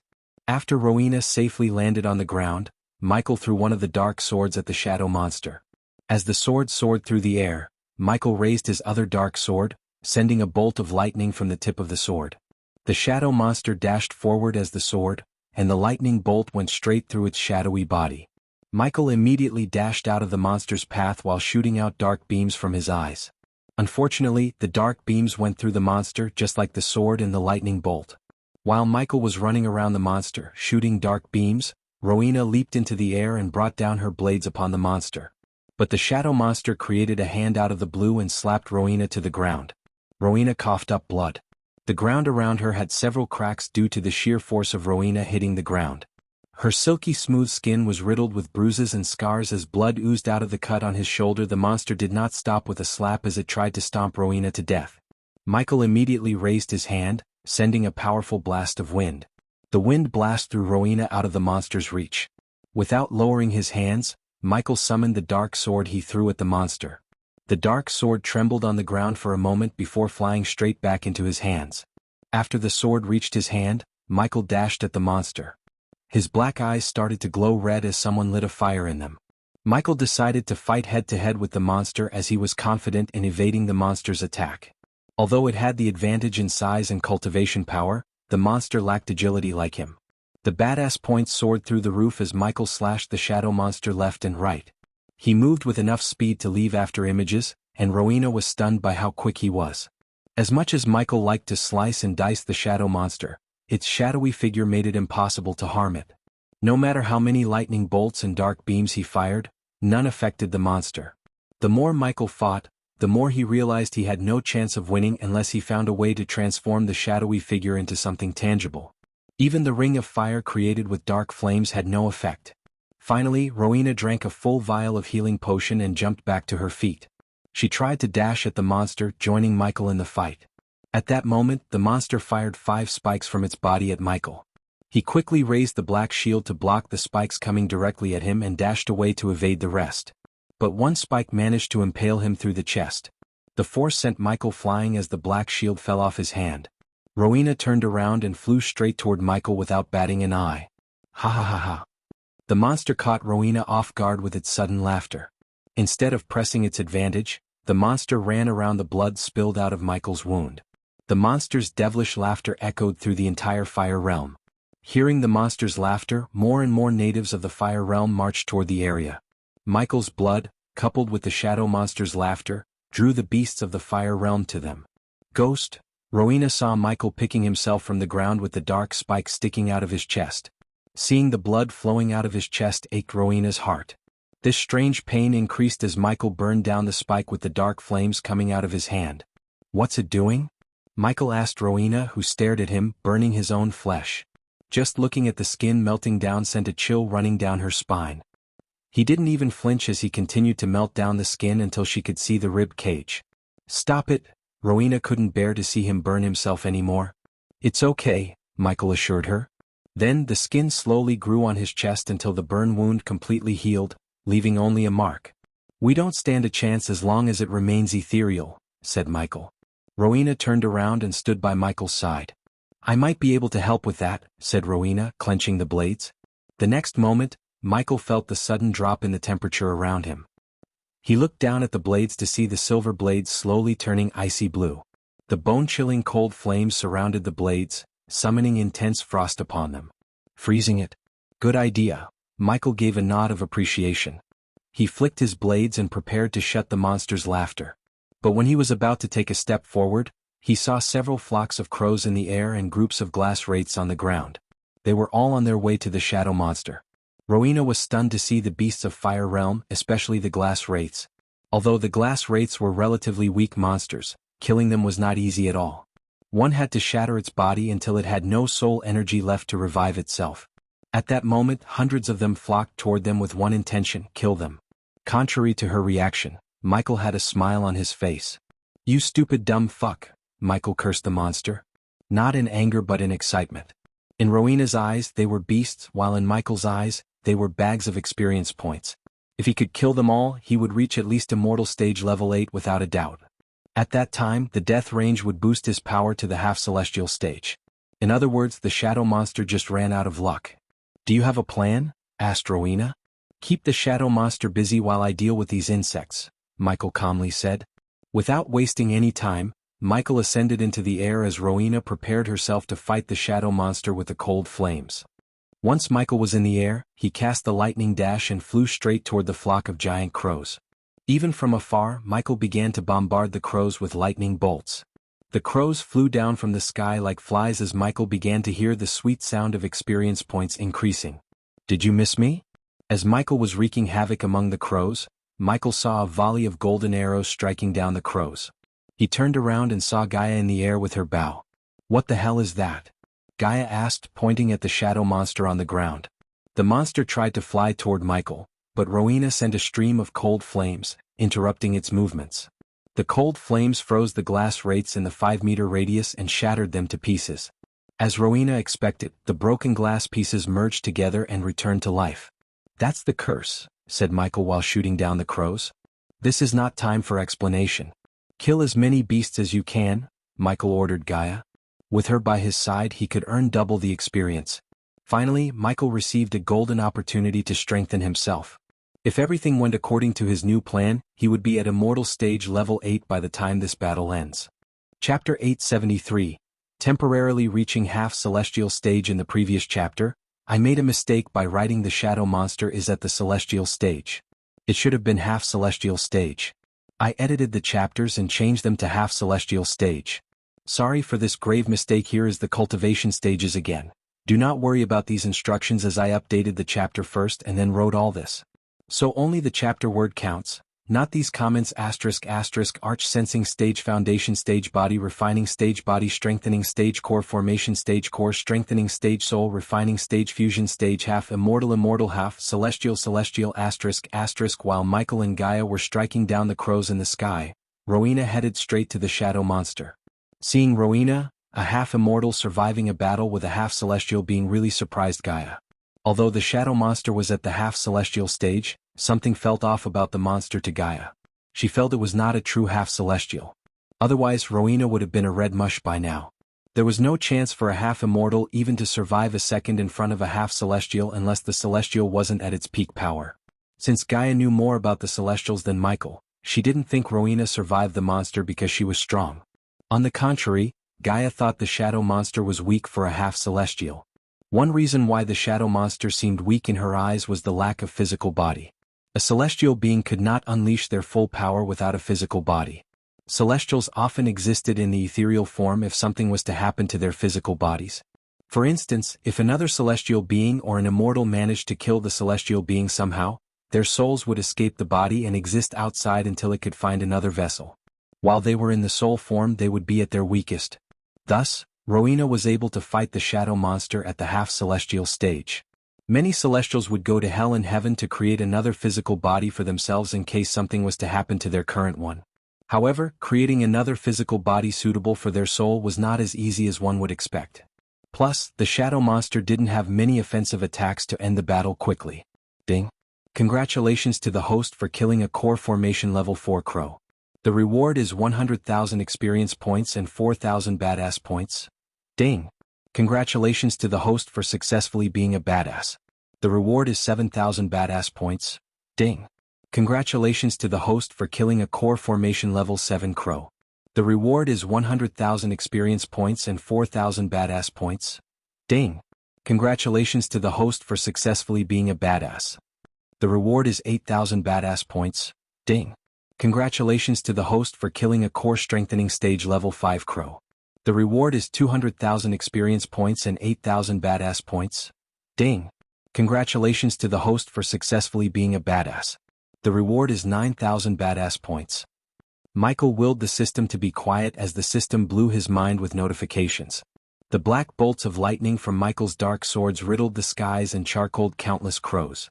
Despite the number of monsters around him, Michael restrained himself from using the ultimate Ignitia. He wanted to use the ultimate spells on the shadow monster after Rowena froze it as planned.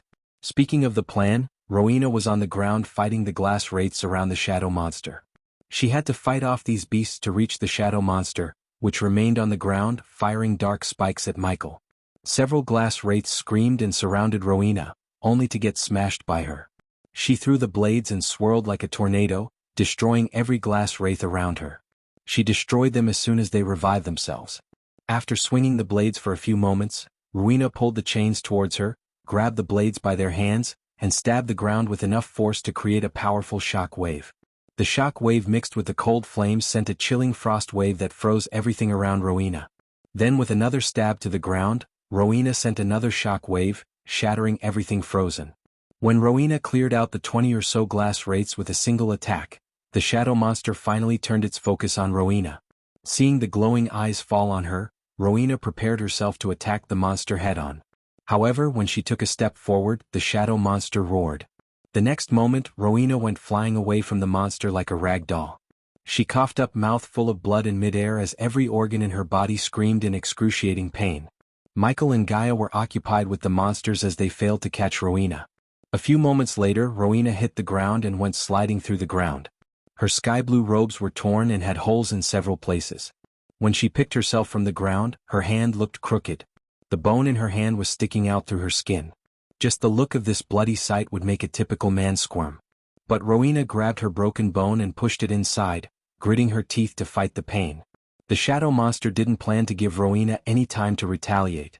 Instead, it flew straight toward Rowena, its eyes burning with pure killing intent. Congratulations to host Michael for leveling up. The current stage is Immortal Stage Level 6. Just as the monster was moving toward Rowena, Michael leveled up. As a result, his full power reached the Immortal Stage Level 10 due to the death range. Even though it's just one level, it boosted his power to the point he appeared before Rowena in a blink of an eye.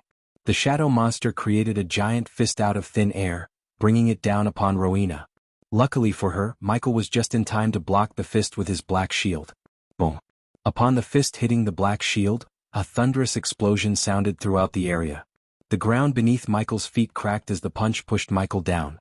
Michael gritted his teeth, struggling to keep the shield between himself and the monster. At that moment, the black shield was the only thing that safeguarded Rowena from getting crushed to death. Now! Michael shouted at Rowena. She didn't need Michael to tell her twice as she summoned the cold flames to freeze the shadow monster.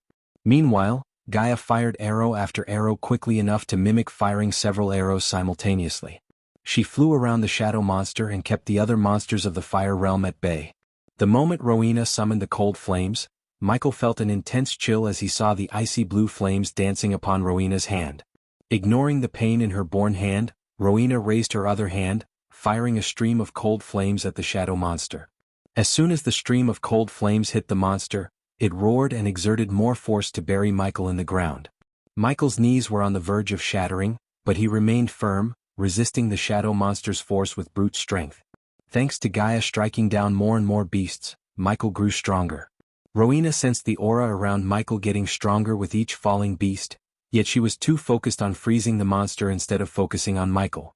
Rowena's cold flames momentarily stopped the monster from making another move. Michael utilized the opportunity by casting the Ring of Fire. Immediately Rowena felt the temperature taking a turn as she felt the intense heat all around her. The cloud of darkness shrouding him grew darker and stronger as the dark flames burnt everything to the ground. Even the glass wraiths could not revive themselves as the flames evaporated their body and soul. Congratulations to host Michael for leveling up. The current stage is Immortal Stage Level 7. The moment Michael stepped into Level 7 of the Immortal Stage, the death range boosted his power 4 levels higher and made him a half-celestial. His strength skyrocketed through the roof as Rowena felt the sudden explosion in his aura. With his new power, Michael slowly pushed the shadow monster's hand away and punched the frozen area in the monster's core. Michael's punch sent the monster flying. It couldn't stop for a mile. Sensing the power radiation from him, the glass wraiths and the crows halted their advancement. Their eyes glistened with fear. When Michael took a step forward, they all stepped backward. Rowena was startled by how powerful he looked at that moment. One moment he struggled with the monster, and the next he sent it flying with a single punch. Suddenly, countless clusters of dark clouds appeared in the sky out of nowhere. They rumbled as purple lightning streaks struck across the sky. Rowena looked up at the dark clouds and sensed the overwhelming murderous aura from the Dark Lord. He slowly raised his arms to the sky and brought them down as hundreds of lightning bolts struck the ground at the same time. The sight immediately reminded Rowena of the time he ended the lives of hundreds of soldiers in Ithilien almost a year ago. Her neck hair stood up due to the electricity in the air. The lightning bolts crackled everywhere she looked, burning the beasts to a crisp. Congratulations to host Michael for leveling up. The current stage is Immortal Stage Level 8. Congratulations to host Michael for leveling up. The current stage is Immortal Stage Level 9. Ding. Congratulations to the host for successfully being a badass. The reward is 15,000 badass points. Ding. Congratulations to the host for successfully being a badass. The reward is 25,000 badass points. Ding. Congratulations to the host for successfully being a badass. The reward is 12,000 badass points. The amount of experience points Michael got exceeded his expectations. Furthermore, he only needed 50,000 badass points to pay his debt to the system. Initially, he thought killing all the beasts would get him to Immortal Stage Level 8, but he killed enough with his ultimate Ignitia to reach Level 9. He decimated all the glass wraiths and flocks of crows in a 1-mile radius. Rowena had never underestimated him. However, at that moment she realized how powerful he truly was. When the darkness around him and the dark clouds in the sky faded away, Rowena saw the piles of ashes around her. No wonder the whole world feared him, she thought. After Michael eradicated the beasts, the shadow monster turned out to be alone. I will distract it and you freeze it with the cold flames, said Michael calmly as though nothing had happened. Now that he reached level 9, he could reach the half-celestial stage with the use of the death range. In other words, he closed the power gap between him and the shadow monster. Chapter 874. Sudden departure of Rowena. After Michael cleared out the beasts of Fire Realm, Gaia landed beside him. Rowena quickly emptied a bottle of healing potion of her own before Michael could give her a blood tonic. Her hand was completely drenched in blood. Thanks to the healing potion, the scars, bruises, and the wound on her shoulder quickly healed as the rosiness to her face slowly returned. The trio waited for the shadow monster to approach them instead of rushing toward it. While the shadow monster was on its way to Michael, he noticed a bright light on the horizon behind the monster.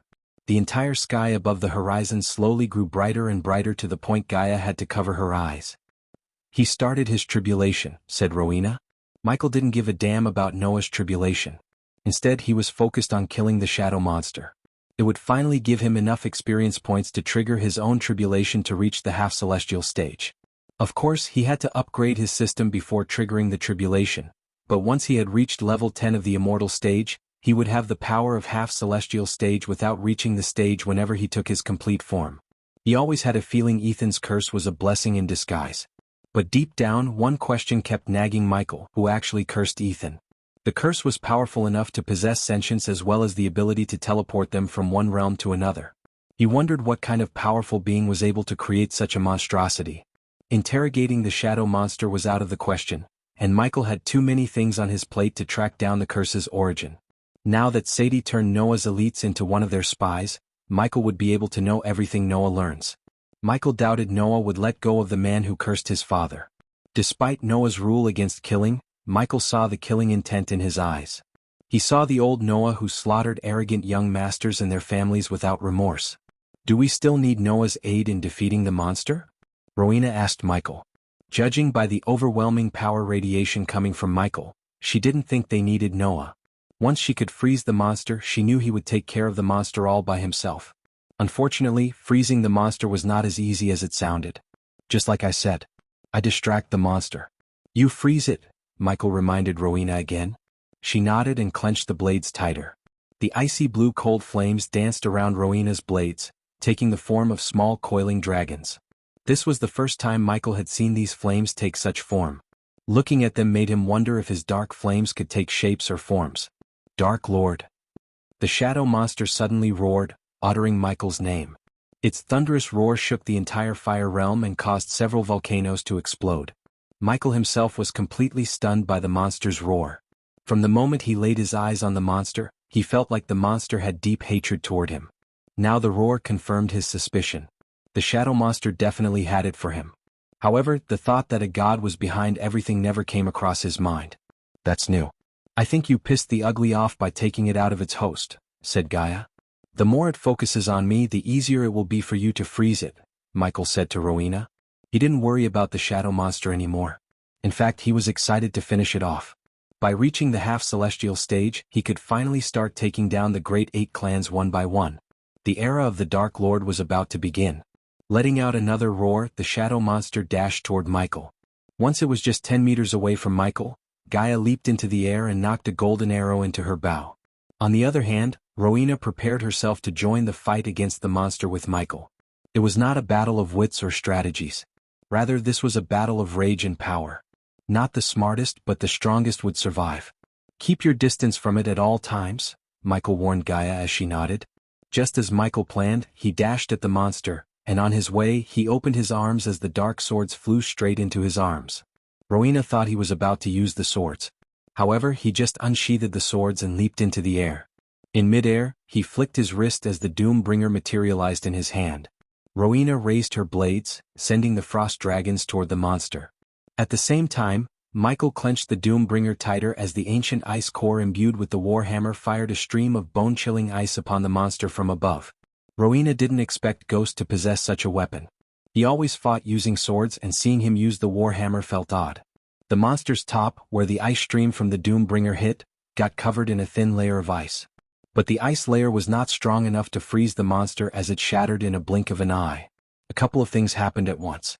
1. Michael flew above the monster, trying to freeze it with the Doombringer's frost.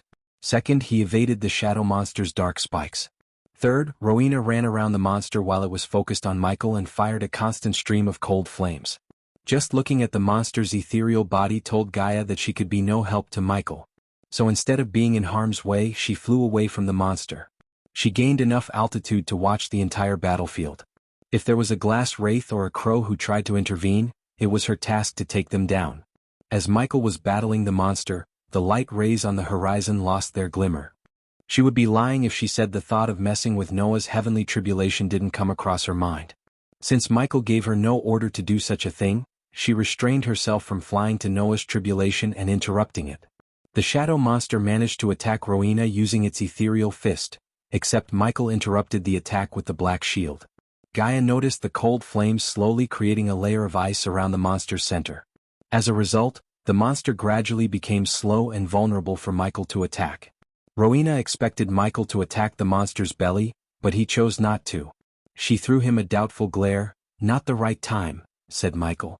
The battle between them lasted for almost 3 hours. Gaia watched Rowena almost die a couple of times, and if it wasn't for Michael's intervention, she would have been in big trouble. But that didn't surprise Gaia. What surprised her was how Michael and Rowena fought the shadow monster. They fought with such precision and coordination as they trained together for decades. They understood each other in the heat of the battle without words. Michael's power grew stronger as the fire realm turned darker.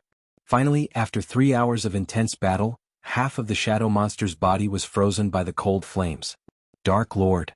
The monster roared once again as Michael landed right in front of it.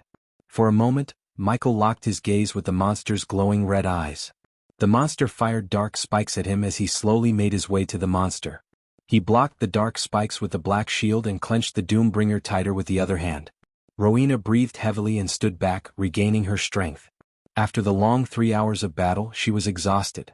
Using cold flames continuously took a toll on her body. Her legs shivered and begged her to give up. When Michael reached just an arm's reach from the monster, he retracted the shield into the space ring, held the Doombringer with both his hands, and swung it with all his might. Boom! The Doombringer hit the shadow monster and shattered the frozen core of the monster. Gaia saw a hole in the monster's body as it roared in pain. Gaia closed her ears due to the intensity of the roar. To their surprise, the monster grew smaller in size and weakened. It went from half-celestial stage level 3 to level 2. But before they could rejoice, the hole in the monster's body closed itself. "You gotta be kidding me," Rowena muttered with fury. After witnessing the monster heal itself, Michael immediately leaped away from it. As much as he would like to have another way of defeating the monster, there was none. The only way they had was to shatter its core until it could no longer heal itself, just like the glass wraiths. Meanwhile, Gaia noticed a couple of glass wraiths on the horizon, along with a flock of giant crows. She had to fly away from Michael to hunt them down before they could intervene in the battle. Noah could have used the heavenly flames to attack the monster's frozen core if he was also there with them. In that case the shadow monster would have grown smaller and weaker.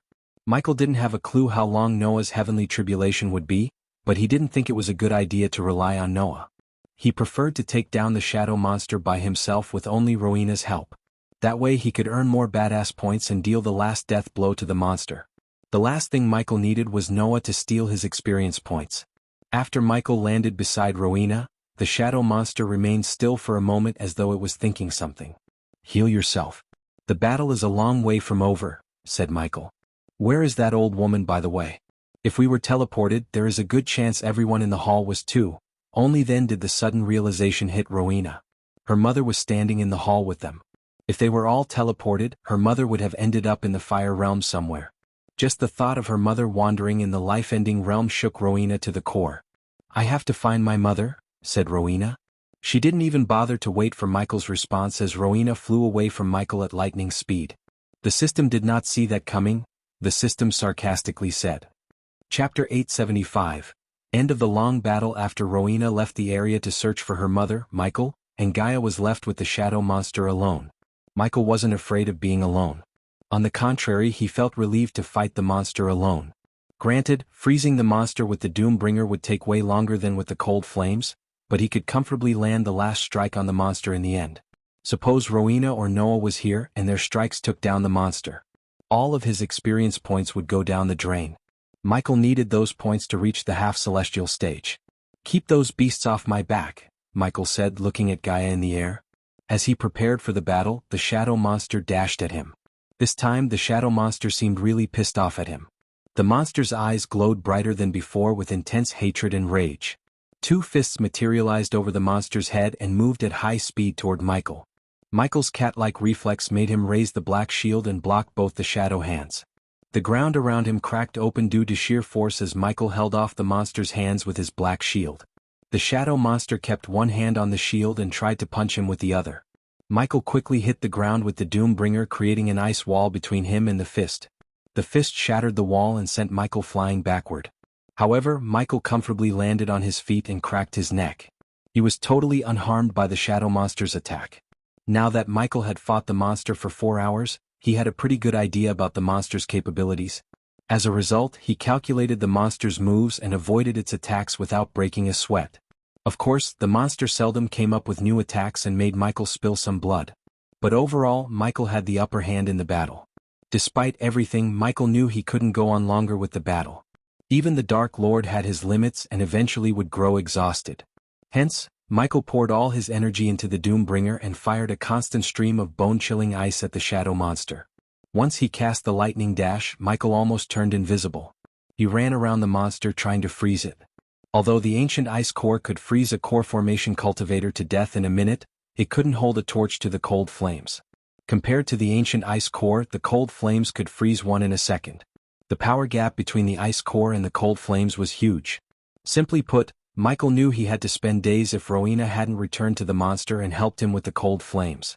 An entire day passed as Michael spent his time battling the shadow monster. All this time, it took him an entire day to freeze the shadow monster's core with the Doombringer. Once he had completely frozen the center, he covered his fist with the dark flames and punched the monster, shattering its core yet again. The monster roared with the large hole in its shadowy body. As a result, its cultivation power dropped from half-celestial level 2 to level 1. After 2 more days, Michael finally managed to bring the shadow monster to the immortal stage. Thanks to all the potions and pills, Michael continuously fought the monster for 3 days. Meanwhile, Noah was facing his heavenly tribulation on the other side of the fire realm. Now that the shadow monster had become immortal, Michael easily avoided all its attacks. However, it took him longer than he liked to freeze the damn thing.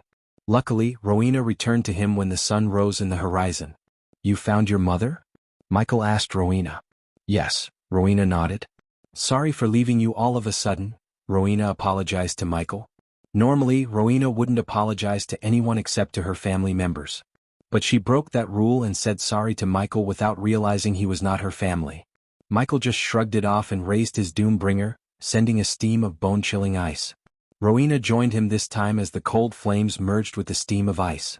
Even from afar, Gaia felt the sudden chilliness in the air. She could even see her own breath before her eyes. The ice from the cold flames and the ancient ice core rapidly formed a layer of ice in the monster. Michael and Rowena slowly moved forward as the monster was pushed backward.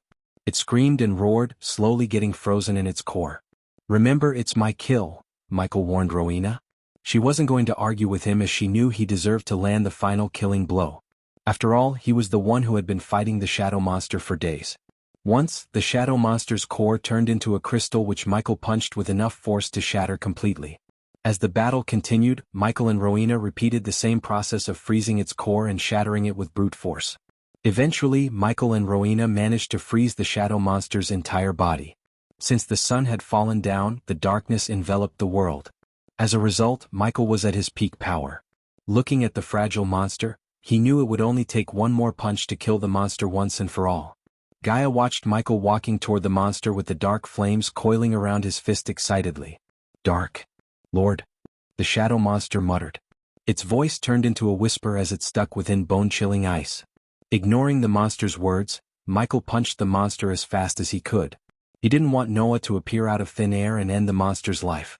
If that happened, Michael would definitely lose his calm and go berserk on Noah's entire family. Luckily for Noah, he was still facing his heavenly tribulation. Finally, Michael punched the shadow monster, shattering its entire body. As soon as the shadow monster flew into countless glassy shards, Michael felt an intense surge of power within him. Ding! Congratulations to the host for killing a half-celestial level 3 cursed shadow monster. The reward is 5 million experience points and 100,000 badass points. Ding! Congratulations to the host for successfully being a badass. The reward is 60,000 badass points. The system has stored the experience points needed to reach the half-celestial stage in the storage and will keep them until the host upgrades the system to version 9.0. Congratulations to the host for killing a half-celestial being for the first time. As a reward, the system has gifted the host with a legendary gift box. The system filled Michael's vision and head with the system notifications.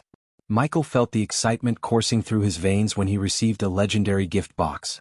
Whenever he received a legendary gift box, it boosted his power to another level.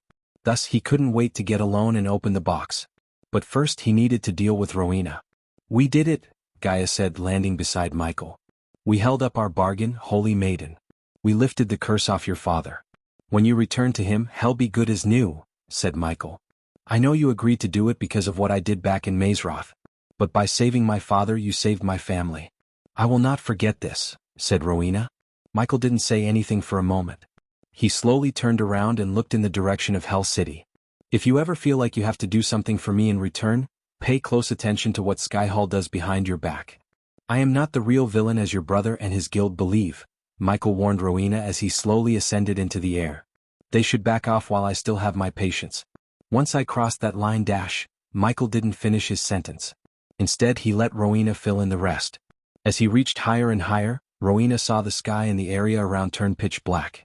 The dark flames shrouded his body, raising the temperature in the air. He shocked Rowena with his power. At that moment, Rowena felt power radiation several times stronger than the shadow monster from him. The stormy clouds gathered above him and rumbled. When she looked at Michael, Rowena saw the lightning streaks in the dark sky. They felt like an ominous warning for whoever intended to cross his path. To be honest, Rowena had never felt such intense power. "We will meet again," said Rowena. Michael looked at her without uttering a word before disappearing into the dark clouds. The darkness gradually faded away after he left the area. After he disappeared, Rowena looked in the direction of bright light rays and flew straight toward them. While Rowena was on her way to Noah's tribulation, Michael headed straight to Hell City. One would expect him to be happy. But on the contrary, he had a frown on his face. Even Gaia didn't know what just happened that wiped off the smile she just saw a few seconds ago. Without uttering a word, he just headed straight to Hell City for some reason. The city was located on the other side of the realm and far from where Michael defeated the shadow monster. "What's going on?" Gaia asked the questions countless times, but Michael remained silent. Only when Gaia saw the outskirts of Hell City did Gaia realize why Michael headed straight here. She heard a powerful humming in the air followed by a crisp ding like someone had plucked a Vina's string. Is that Angel's Vina? Gaia couldn't help questioning herself. There was nothing except Angel's Vina could have created such a powerful buzz in the air. Gaia could feel the violent energy fluctuations around her. The closer they got to Hell City, the louder the buzz sounded. If that wasn't enough, Gaia vaguely saw a figure floating above Hell City, covered in an emerald green light. I am sick of chasing you around, bitch. Gaia heard a thunderous roar echoing through the fire realm. You are coming with me, dead or alive. The angry guy shouted, loud enough to cause tremors in the ground. In his fury, he failed to notice the sky turning darker. Anger blinded him from seeing his death coming in the form of the Dark Lord. Chapter 876. The Dark Lord's promise to Layla Alden DBS and AHS will be resumed from 20th this month, and Roll 2 will be updated from April 1 st***. Somewhere in the realm of sea folks, a couple of figures roamed around in a dungeon-like room with bluish lamps and chairs. This dungeon extended part way under the ocean, giving the light in the room a blue tinge. The room had lots of low-backed black and dark blue leather sofas, skeletons of giant fish and dark wood cupboards. One of the wooden tables had a bowl filled with blood on it. The room had quite a grand atmosphere, but also quite a cold one. One of the heads of House Gladrath sat before the glass window and glanced at the bustling city before him. This underwater city made any city on the land pale in comparison. Hundreds or even thousands of buildings built with glass and lit with luminescent mushrooms gave the entire city a grand appearance. From afar, one could see the sparkling dome around the city, keeping the ocean water from flooding. Not that the sea folk couldn't breathe underwater, but many buildings could not withstand such pressure. They would shatter into pieces if the dome didn't exist. After all, the city was located at the bottom of the ocean. One who wasn't a sea folk would not survive the ocean's pressure despite their cultivation level. Only a higher up in the sea folk hierarchy could bring outsider to the city, and even then the visitor must be at least a fusion stage cultivator. Otherwise, the sheer pressure would crush their organs to a pulp, turning them into a bloody mess.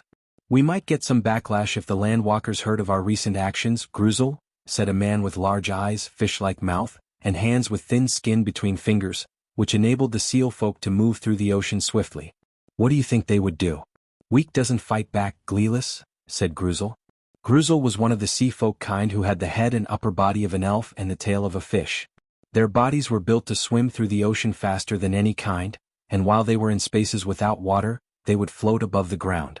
Those who broke through the core strengthening stage could transform their tails into legs and grow wings to fly.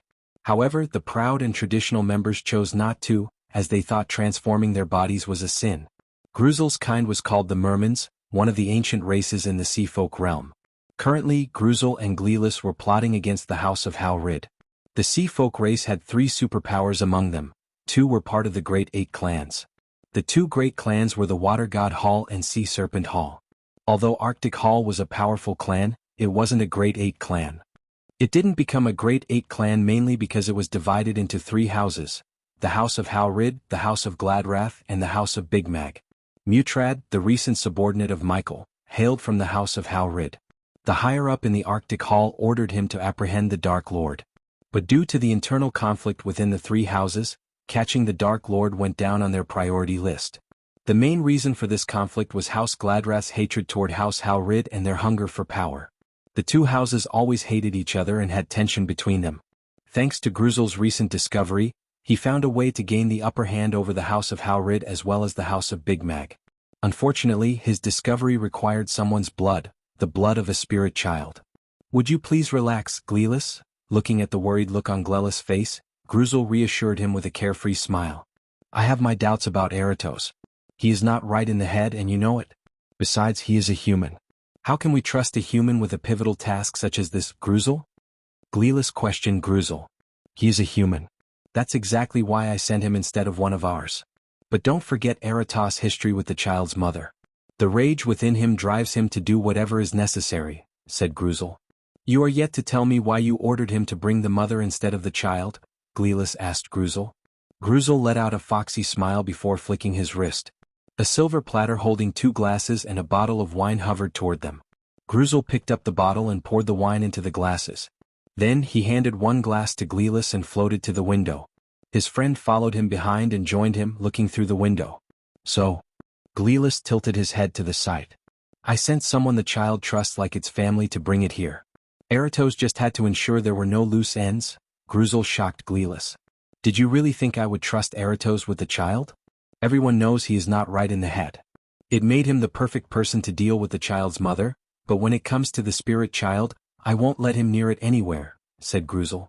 Gruzel took a long sip of wine and looked at the children swimming around his citadel. Some of the children waved at him as he waved back. On the outside, no one would expect Gruzel to be so cruel. In reality, Gruzel was one of the most dangerous and evil men in the entire Seafolk realm. Unfortunately, an innocent spirit child ended up in his target circle. What about Mutrad Gruzel? Is he anywhere close to catching him? What if he learns about all this? We cannot let him step into our world.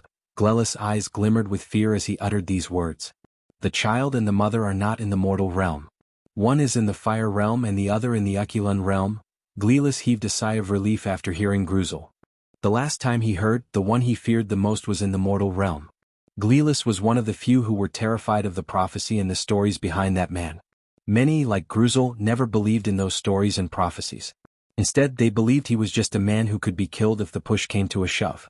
Like I always say, Glellis, we don't have to fear him even if he comes into our world. He is just a mortal who bleeds. And if he bleeds, we can kill him, Gruzel snickered. I know you don't believe in the prophecies. But all I am telling you is, do not underestimate him. Why are we suddenly talking about the Dark Lord? Gruzel rolled his eyes. He abandoned his child and its mother a long time ago. Except for us and probably the Supreme Guardian, no one knew the Dark Lord had a spirit child with Layla Alden. Contrary to what everyone says, I think that human is incompetent to be the Supreme Guardian. Why else he left the mother and child alone instead of taking them into custody? Gruzel took another sip of wine and continued questioning Glellis. Unlike Gruzel's thought, Noah left Layla and the spirit child alone, knowing they could do nothing to help him catch the Dark Lord. Furthermore, Noah didn't want the child to be branded as the Dark Spawn and live his life like the enemy of the world. Instead, Noah wanted the child to have a normal childhood and life as he had. But despite Noah's all good-hearted thoughts, he made the mistake of removing the spider from the spirit child's neck. He intended to erase all the Dark Lord's influence on the child, including the spying contraption.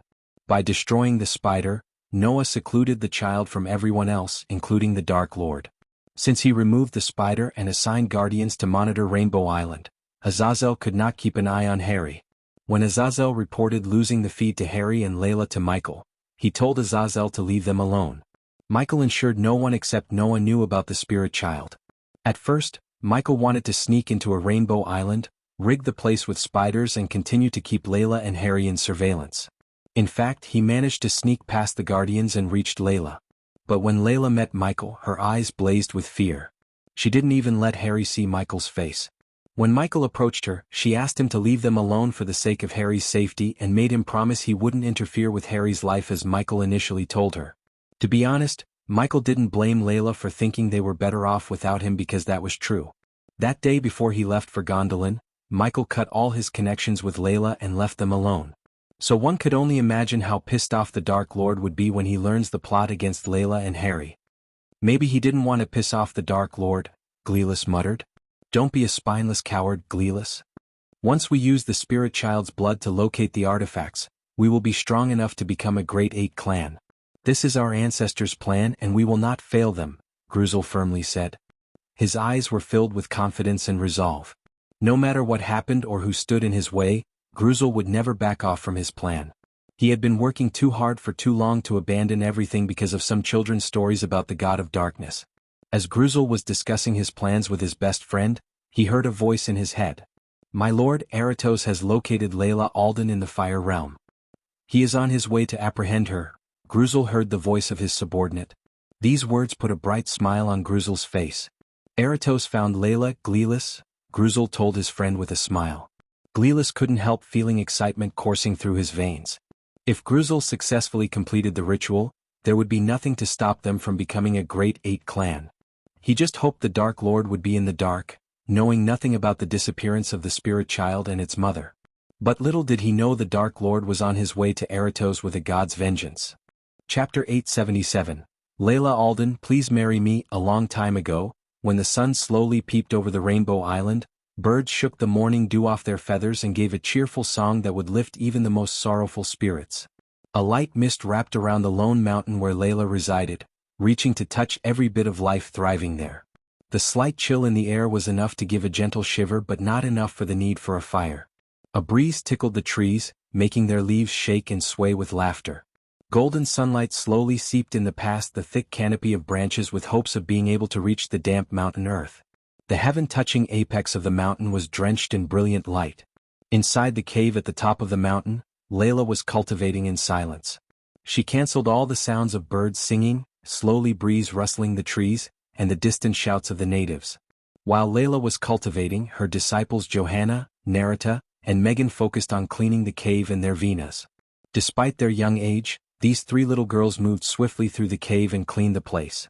After they put some fragrant incense sticks around, they came in front of Layla, bent down, and touched Layla's feet to get her blessings. Layla was everything to the three girls. They were with Layla as her disciples for as long as they could remember. With Layla around, the girls never felt like orphans. Under Layla's tutelage, they reached the body refining stage at such a young age. They weren't anything like prodigies or something, but Layla's guidance and the resources she provided made a difference in their cultivation speed. Just as the little girls were about to head out, they saw a shadow on the ground and looked at the cave mouth to see several people descending from the sky. The moment the girls saw these men, they trembled in fear. They quickly stepped closer to Megan, the red-haired girl with pretty freckles sprinkled on her face. Among them, Megan was the toughest and always had their back. When Layla wasn't around, Megan always went into the forest to hunt and hone her combat skills. Layla was yet to teach them how to defend themselves using a vina, but she didn't stop Megan from training with swords and bows. Since Layla was cultivating, Megan strolled out to meet these unwelcome visitors. The group landed at the cave entrance with 4 guards armed to the teeth and 2 men dressed in fancy golden robes. One of them was a middle-aged man with a bushy beard, short dark hair with strands of white hair and blue eyes. Meanwhile, the man standing next to the middle-aged man was a stunning young man with striking golden hair. He would make any young girl's heart skip a beat with his perfect jaw and clean-shaven face. The young man's hazel eyes glowed with life and excitement, as the most attractive feature about the young man was perhaps his slightly pointy ears he inherited from his elven father. But something crooked hid underneath all the handsome face and perfectly built body. Unlike the 3 girls, this young man was a prodigy. He reached the core strengthening stage at the age of 20 and was said to be the most desired man on the continent of R. Hundreds or even thousands of proposals were sent to the young man's home every single day, but he chose none because he had already lost his heart to the wielder of Angel Vina, Layla Alden. "Hello, girls," the middle-aged man greeted the 3 girls with obvious disdain in his eyes. He was born and raised as a rich noble. In his eyes, street urchins like these 3 girls were beyond disgusting, and just talking to them made him want to throw up. He still had a hard time coping with the fact that his daughter was raising these orphans on her own instead of marrying into one of the many noble families in Gondolin. "Lord Nobert," Megan lowered her head and greeted her mentor's father with respect despite how she thought about him in her heart. To be honest, Megan would choose to be an orphan any day than be Nobert's daughter. He was an alcoholic, gambler, wastrel, and arrogant fool who hated everyone who wasn't noble by birth. "Is she there?" Nobert asked bluntly. "Mistress is cultivating at the moment and ordered us to let no one inside," said Megan. Despite facing people who could kill her with a snap of their fingers, the brave little girl had no signs of fear in her eyes. Seeing the girl facing them without covering down made Nobert's blood boil. Every single cell in his body screamed at him to throw the little girl off the mountain. But he had to restrain himself, thinking about what Layla would do. The relationship between him and Layla was already broken, and preferred not to damage it any more than he had already. "You can tell us her father is here to meet her, or I can meet her in person," Nobert creased his brows and said. He didn't sound like he was telling them but rather ordering them. However, Megan remained firm in not letting them through. Her mentor gave her an order, and Megan didn't plan to fail. "I am afraid you cannot meet the mistress today. You can leave a message with us if you want," said Megan. The veins in Nobert's eyes popped, making his eyes red like a demon's. He could no longer take such disrespect from a street urchin like Megan. He immediately stepped forward with his hands raised in the air. "You filthy rat!" Megan's instincts kicked in as she raised her hand to defend herself. As Nobert's hand was about to slap Megan, a powerful melody resonated through the cave and pushed the group several steps back. One of the guards almost slipped off the edge and fell to his death. Narita and Johanna heaved a sigh of relief as they saw Layla walk out of the cave gracefully. If a gaze could kill Nobert, his guards, and the youngster would have died almost instantly. Her cold and murderous gaze swept across the group, making the guards shudder in fear. They were strong but not as strong as Layla Alden, the wielder of Angel Vina. When Layla exited the cave, Johanna and Narita ran behind Layla and stood close to her. Meanwhile, Megan stood beside Layla as though she was Layla's loyal guard. "You haven't changed a bit," Layla coldly said. "I could say the same to you," said Nobert as the youngster stood there mesmerized by Layla's beauty. His eyes sparkled with his heartbeat rapidly rising. Anyone could tell the young man was madly in love with Layla. Unfortunately, the feeling wasn't mutual at all. "Why are you here?" Layla completely ignored the young man and coldly asked her father. "Does a father need a reason to see his daughter?" Nobert answered Layla's question with another question. "We both know that doesn't apply to you," Layla snickered. For a few moments, Nobert didn't utter a single word. Silence fell over them. Megan felt extremely uncomfortable and furious when she noticed how the youngster was staring at her teacher. "We should talk alone," Nobert said and threw a glance with disdain at Layla's disciples. "Whatever you want to talk to me, you have 2 minutes, said Layla. Granted, Layla was not very talkative and friendly, but she seemed colder toward her father. If one had a good perception, they could see the anger and contempt in Layla's eyes. It was a clear indication of the hostility she had toward her father. Ever since Layla's mother died in a mysterious accident, Layla hated Nobert to the core. Although there was no evidence to prove it wasn't an accident, Layla had reasons to believe Nobert actually orchestrated her mother's death so he could marry another woman. Nobert pretended to have his heart broken by his first wife's death. Yet, he married another woman within a month and had a baby girl named Edith the next month. In other words, Nobert was with another woman while Layla's mother was still alive. Layla suspected that her mother found out Nobert was cheating on her, and when she confronted him, he killed her. As in the Alden family, there was a strict rule against marrying another woman when one's spouse was still alive. Furthermore, Layla had seen bruises and swelling in her mother's body. Layla didn't believe her mother's story about how she fell off the steps or fought with a boar when they went hunting. If Layla hadn't made a promise to her mother that she wouldn't hurt Nobert, he would have been 6 feet under the moment Layla suspected he was beating her mother. Nobert was really lucky that Layla hadn't broken the promise even after her mother died. Nobert gritted his teeth as Layla saw the glimpse of the beast hiding within him. She could tell he wanted to raise his hand and beat her, just like how she beat her mother.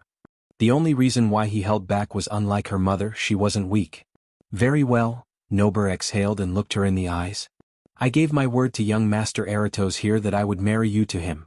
As soon as these words escaped Nobert's mouth, Layla's anger exploded like a raging volcano. The murderous aura radiated from Layla made everyone tremble. She was shivering as her eyes turned blood red.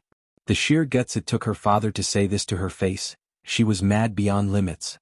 Nobert held his ground without showing any signs of fear. "Layla," Eratos took a step forward with a gentle smile. She slowly turned her murderous gaze away from her father to Eratos. "I have been in love with you since the moment I laid my eyes on you. You are the only woman who stole my heart, Layla.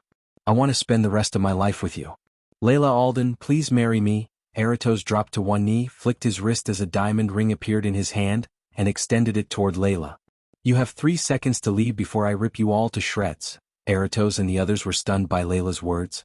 The guards who accompanied Nobert actually expected Layla to accept Eratos' proposal because they saw no reason why she would reject it. They became speechless when they saw the pure anger and killing intent in her eyes. Chapter 878. True Form of the Angels. Vina. Layla gave Eratos and her father 3 seconds to leave the place unharmed. Surprisingly, none of them took a step backward as they weren't going to leave the mountain. When Layla counted to 3 in her mind, Narita shouted suddenly, "Teacher behind?" Layla's instincts screamed at her as she leaped away from where she stood. A silver arrow with jade-green veins coiled around hit the ground. Layla landed comfortably on the ground and looked up at the mountain above the cave entrance to see a black-robed finger hanging on the mountain with a bow and arrow. When Layla thought Nobert couldn't stoop any lower, he surprised her. The assassin fired another arrow and another one at a rapid speed. Layla immediately raised her hand, casting a spell. Feathers of Angel. As soon as Layla cast the spell, pure white feathery wings materialized behind her and protected her from the arrows. Layla's speed caught Eratos off guard. In a blink of an eye, Layla ascended to the ground. In midair, a long vina appeared in her hand. When she struck a string, a powerful energy wave shot out from the vina, knocking down the assassin from the mountain. Before the assassin could hit the ground, Layla struck another chord which turned into a crescent moon-shaped blade and cut the core formation assassin in half. His body was cut into 2 halves as the assassin's entrails rained down through his hips along with blood. Nobert felt a chill running down his spine when he saw how easily Layla dealt with the assassin. Layla was completely pissed off by the ambush. Unfortunately, her anger blinded her mind and prevented her from realizing the assassin was just a distraction. When Layla landed on her feet, she couldn't find Eratos anymore. He just vanished into thin air until she felt a violent surge in energy around her. The mountain trembled as the arch energy surged to the sky and gathered above a golden glow. "Get inside," Layla shouted at her disciples. She was too late to realize Eratos had finished casting a legendary spell. Although Eratos was a stage below Layla in terms of cultivation, a legendary spell would close the power gap between them. It was too late for her to stop the spell. The only thing she could do was move away from the spell's range. Meanwhile, Nobert and the guards behind him flew behind Eratos and watched Layla with arrogant looks on their faces. They deemed Layla deserved to be taught a lesson. Besides, Nobert had to resort to violence because of her. His world would turn into hell if he couldn't get Layla to marry Eratos. Before Nobert came to the Rainbow Islands, Nobert gambled with Eratos and lost the game in which he bet his daughter. He would have used Edith as a bet against Eratos, but the latter showed no interest in marrying a little girl. Eratos' love for Layla had turned into an obsession long before. So Eratos didn't suddenly snap, as he always planned to take Layla by force if he couldn't get her to agree to marry her. Once Nobert finished casting the spell, a giant ethereal head of a dragon appeared behind Eratos. The dragon's head glowed in icy blue, and its roar shook the entire island. Layla thought of flying away, only to see the dragon's gaze fall on the cave entrance where her disciples stood there like statues in shock. Not that the three girls wanted to stay still and watch, but their bodies refused to move. The coldness permeating from the dragon petrified them due to their weak minds and bodies. Layla dashed at her disciples to shield them from the dragon. However, the moment she took a step toward the girls, the dragon opened its mouth, firing hundreds of ice spikes in a steady stream. Having no other choice, Layla summoned Angel's Vina. As soon as she summoned the Vina, everything around her stopped as though someone had pressed a pause button on the world. Slowly, with an otherworldly vibration, a pure white Vina with feathery wings attached to it appeared in the air before Layla. Each string glistened and whispered inside Layla's head to play them all. This was the true form of Angel's Vina. A sentient being that turned into a Vina by the gods and remained dormant until Layla touched it. Ever since she bonded with the Vina, it stayed with her, giving her supernatural abilities. Even after years of being with the Vina, Layla barely scratched the surface of its true powers. Once the Vina appeared before Layla, she gently struck a string, imagining a shield powerful enough to block the ice spikes. When she struck the string cut her finger and absorbed the blood. The strings glowed in red for a moment as Layla felt extremely tired. In its true form, the Angel's Vina consumed the user's life essence, aka the soul energy, to work. Hence, overusing the Vina would eventually lead the user to his or her death. It took great mental fortitude to resist using the Vina, and that was the main reason why Layla always stayed meditating inside her cave and seldom used the Vina in battles. Ding! The moment the string vibrated, a glowing dome appeared around Layla and the little girls. After the vibrating sound faded away, the Vina faded away. As a result, everything started to move once again. All the spikes shot out from the dragon's mouth and hit the dome, creating countless ripples in the dome, but none of them could pierce through it. The dragon roared louder and louder as the number of ice spikes increased rapidly, except the result remained the same. After a brief moment, the dragon finally vanished into thin air, leaving everyone speechless, especially Eratos. He couldn't believe his almighty legendary spell couldn't even scratch Layla, let alone knock her out. Once the dragon and the dome disappeared, Layla felt the immense toll the Vina took on her body and soul. She could barely stand still. "Teacher," Layla heard Johanna's voice as she turned around. "Megan." Layla's heart skipped a beat, seeing Megan's robes slowly turning red around her chest. The little girl had a hole in her chest. Megan's body froze from head to toe before her eyes, and Layla couldn't do anything. Unfortunately, the dragon's spike penetrated Megan just a second before the dome appeared around them. Considering Megan was just at the body refining stage, the spike went through her chest, leaving the dragon's ice essence. It completely froze Megan from the inside out. "No, no, no." Layla shivered as she immediately took out a healing potion to heal Megan. Her eyes teared up as Layla tried to pour the potion into Megan's mouth. However, the little girl had already turned into an ice statue, and when the potion hit her mouth, Megan's body shattered into pieces. Everything around Layla froze. Layla's mind went completely blank as she stared at the icy shards slowly melting on the ground. As much as Nobert wanted the street urchin dead, he couldn't feel any joy. Instead, he realized they screwed up big time. Fear quickly clenched everyone's heart, and Eratos felt a chill running down his spine when he saw the vengeful eyes of Layla, which had no sentience but pure murderous lust. Without giving any time for Eratos to react, Layla summoned the angel's Vina yet again. She knew using it twice in a day would put her cultivation speed several years behind, yet she couldn't care less. At that moment she wanted Eratos dead more than anything in the world. This time the Vina appeared without passing everything around it. Hence, everyone could clearly see the mass-destructive weapon. Layla struck the string, imagining Eratos dead. Just like before, her hands bled as she finally couldn't stand still anymore. After the Vina absorbed the blood, a powerful sonic wave shot straight toward Eratos. His instincts kicked in, making him quickly raise his hands to defend himself. But the invisible sonic wave broke his right hand to pieces. Eratos roared in agony as Nobert saw the young's body shrivel with blood oozing out of his shoulder where his hand was a moment ago.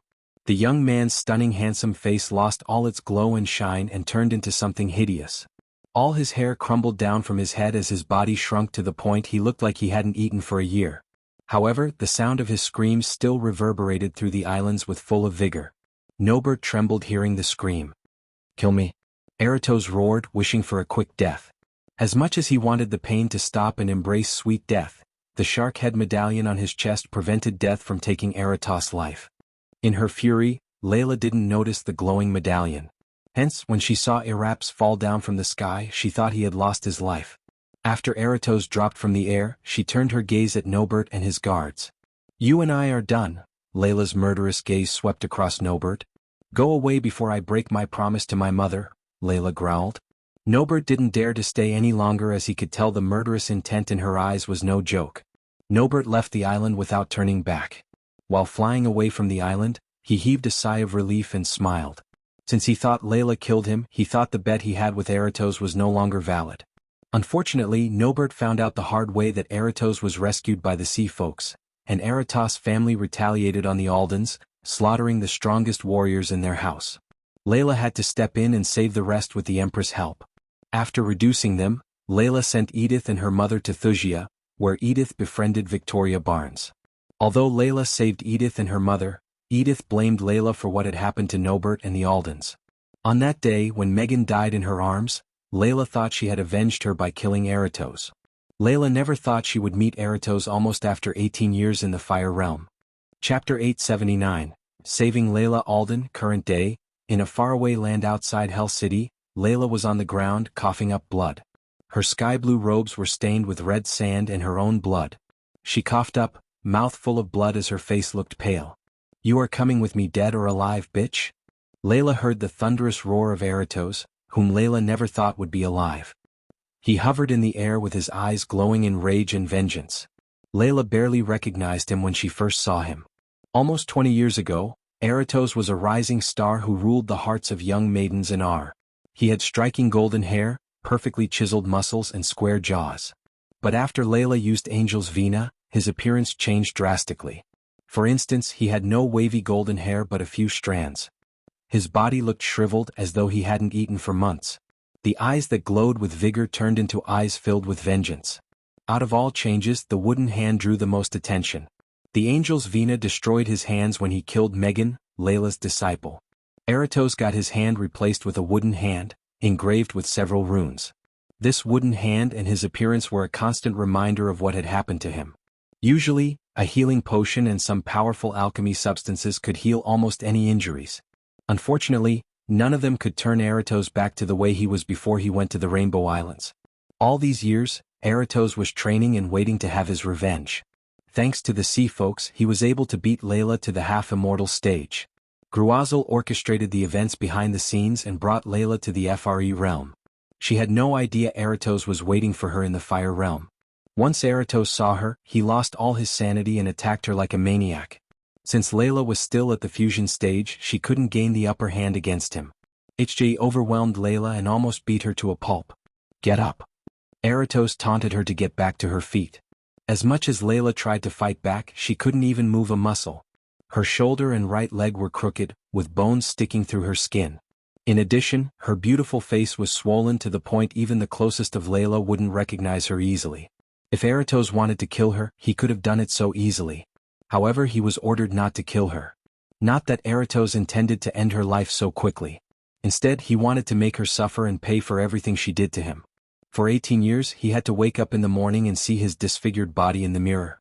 Not a single day passed without Eratos wishing that Layla had killed him that day. No one would have suffered the way you are about to, Eratos said, gritting his teeth. Except for the canines, all his teeth were nowhere to be found in his mouth. Thus he looked horrible when he laughed at Layla's state. Even a grown man would be scared to death by Eratos' appearance. Although the shark head medallion saved Eratos all those years ago, it actually made his life a living hell. Gruzel and his kind fanned Eratos' hatred ever since and turned him into a vile monster. Eratos were their secret weapon against their enemies. Whenever Gruzel wanted someone to be taken care of, Eratos would be his first choice. Everyone who died in Eratos' hands went through hell and wished for a quick death. He was brutal, inhumane, and insane. Even many in Gruzel's close circle were terrified of Eratos and advised Gruzel to put him down like a rabid dog. However, Gruzel saw a greater potential of a killing machine than anyone else. As Eratos was taunting Layla, thunderclouds rumbled in the distance. Soon, clusters of dark clouds appeared above them. In his rage mode, Eratos didn't mind the sudden change in his surroundings. As far as he was concerned, it was just a typical storm in the fire realm. Considering Eratos spent his time secluded from the outer world in the sea folk realm, he had no idea what was happening in the world. When Layla saw the sky getting darker and darker, she knew he was there. Eratos' evil grin froze once he noticed the strange smile on Layla's face. He couldn't think of a single reason for what could have made her smile unless she went insane. "I will wipe that pretty smile off your face, bitch," Eratos snickered. A silver chain riddled with nails materialized in Eratos' hand. He clenched the chain tight and swung it toward Layla. Layla's instincts screamed at her to raise her hands to defend herself. But her hands simply refused to move. Thus she could only close his eyes. A few seconds passed, yet the chain was nowhere close to Layla. Eratos tried to yank the chain without turning around. To his surprise, the chains didn't even move an inch as it felt like the chain was frozen in the air. Finally, Eratos slowly turned around to see someone dressed in complete black holding the chain in his one hand. "Ghost?" Layla mumbled as she saw the Dark Lord hovering in the air facing Eratos. The last time she saw him he was only a half-immortal. And a year later, he became an immortal on the verge of breaking through to the half-celestial stage. She would be lying if he said she wasn't glad to see him, especially given her situation. Facing Michael, Eratos tried to yank the chains out of his hands. But no matter how hard he tried, the chains didn't even move an inch. Eratos felt an overwhelming power radiating from the black-robed youngster, and when he focused, he was stunned to see his superior cultivation stage. The evil grin on Eratos' face completely vanished into thin air. In its stead, a shocked expression appeared on his face. Granted, Eratos lost all his reasoning and sanity when it came to Layla, but still he was able to see the power gap between a half-immortal and an immortal. Suddenly, everything around Eratos turned completely black. Not a shred of light peeked through the darkness that enveloped him. This darkness around him felt vicious and eerie. The youngster completely vanished into the darkness except for his glowing red eyes. Before Eratos could finish his words, he was pulled toward the youngster by the chains. The next moment he felt a strong grip around his throat. His face quickly turned purple without the lack of oxygen to his head. Eratos punched the youngster with all his might, only to feel like punching a stone wall. His hands went numb and some of the fingers cracked instantly. Eratos gritted his teeth in pain without shouting. While Eratos struggled to escape Michael's grip, Gaia landed beside Layla with a healing potion. She quickly opened the vial and emptied the potion into Layla's mouth. The bruises and wounds on Layla's body rapidly disappeared as the rosiness returned to her skin. Layla's blurry vision slowly cleared up and showed Gaia's face. "Who the hell is that guy?" Gaia questioned Layla the moment she opened her eyes. With Gaia's help, Layla slowly got back to her feet. Instead of answering Gaia's question, she stared at the pitch-black darkness in the sky. She was unable to locate both Ghost and Eratos in the darkness. Inside the death range, Michael grabbed Eratos' wooden arm, twisted it to the point it cracked, and ripped it apart from his shoulder. "Not again!" Eratos roared. His painful scream echoed through the fire realm. Layla knew Eratos was a child in terms of cruelty compared to the Dark Lord. The latter obliterated an entire island of Ithilien and wiped off King Maxim's bloodline from the face of this world. The people of Ithilien still suffered the war's effects and wished things were different every single day. After Gaia heard the scream, she noticed a wooden arm stained with blood falling down from the sky. That bitch must die. Even when Eratos was on the verge of dying, his hatred toward Layla prevented him from begging for mercy. His words poured oil into Michael's flames of anger and made him crush Eratos' vocal cords. Michael then coiled the chains around Eratos' bleeding neck and squeezed the life out of him. As the light of life was fading away from Eratos' eyes, Michael unsheathed his dark sword and stabbed him in the gut. On the one hand, Michael squeezed Eratos' neck with the chains. On the other hand, he moved the dark sword upward, splitting Eratos' chest in half. Layla and Gaia stood on the ground, looking at the blood and entrails falling from the sky above them. They heard a sickening growl coming from the darkness, and judging by the amount of blood and organs falling down, they could imagine what was happening inside. There goes my chance of questioning him. I hope you will have some answers for us, Gaia sighed. If choking and cutting Eratos was not enough, Michael fired the dark beams out of his eyes and burned 2 holes through Eratos' head. While brutally murdering Eratos, he noticed the glowing shark head medallion on Eratos' neck. Michael felt the medallion's energy trying to keep Eratos' soul from leaving his body. This medallion saved Eratos from the wrath of angels Vina and kept him alive all these years. But Michael's power was far stronger than the magic within the medallion. He just grabbed it and pulled it from his neck against the medallion's resistance. Once Michael removed the medallion, it trembled violently for a moment in his hands before losing all its glow. When the dark sword reached the base of Eratos' neck, Michael twisted the sword and cut his head clean off his shoulders. Eratos' headless body fell down, swaying in the stormy wind. The dark beams melted down Eratos' head until nothing but a crumbling skull was left in his hand. Gradually, the darkness in the sky slowly faded away, revealing Michael in the air. Then, Michael slowly descended to the ground and landed before Layla. He didn't say a word to Layla but looked her in the eyes, expecting an explanation. Chapter 880, New Skill, the Soul Stare. What is he doing? Layla asked Gaia, hovering in the air where he killed Eratos an hour ago.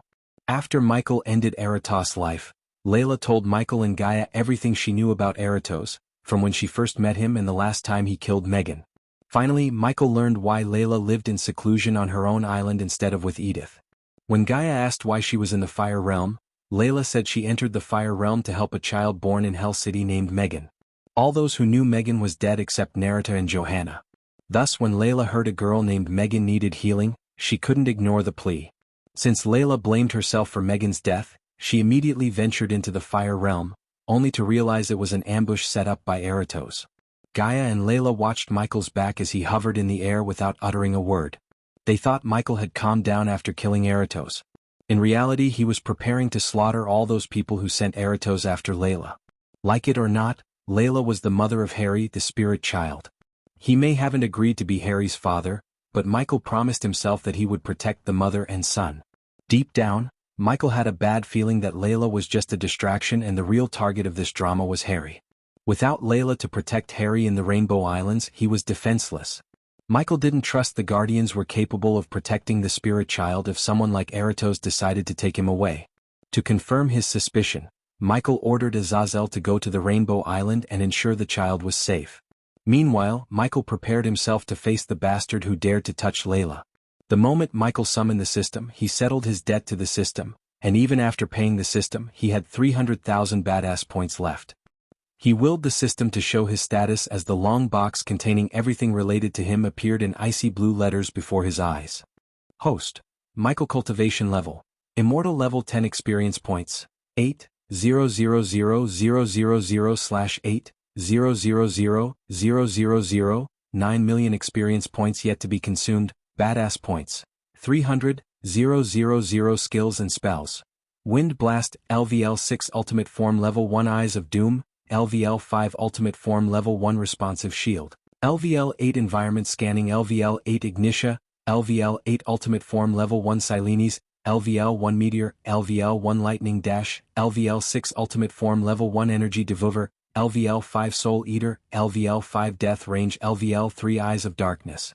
Normal. Can sense the cultivation level of others / Eyes of Darkness, Lucifer.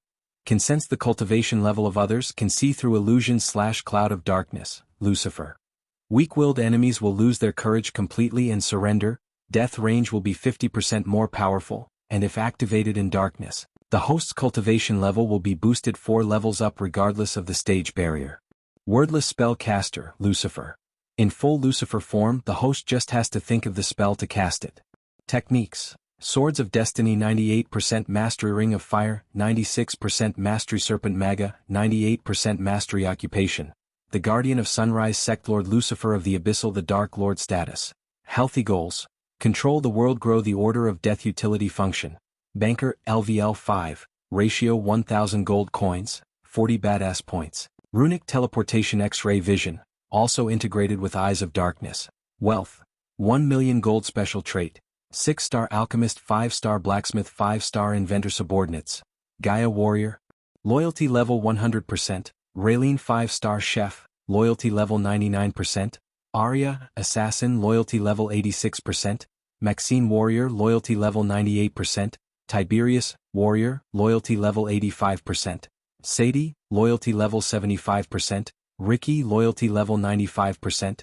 Titus, loyalty level 84%. Optimus, loyalty level 83%. The Silent Reaper Crew Pirates, loyalty level 92%.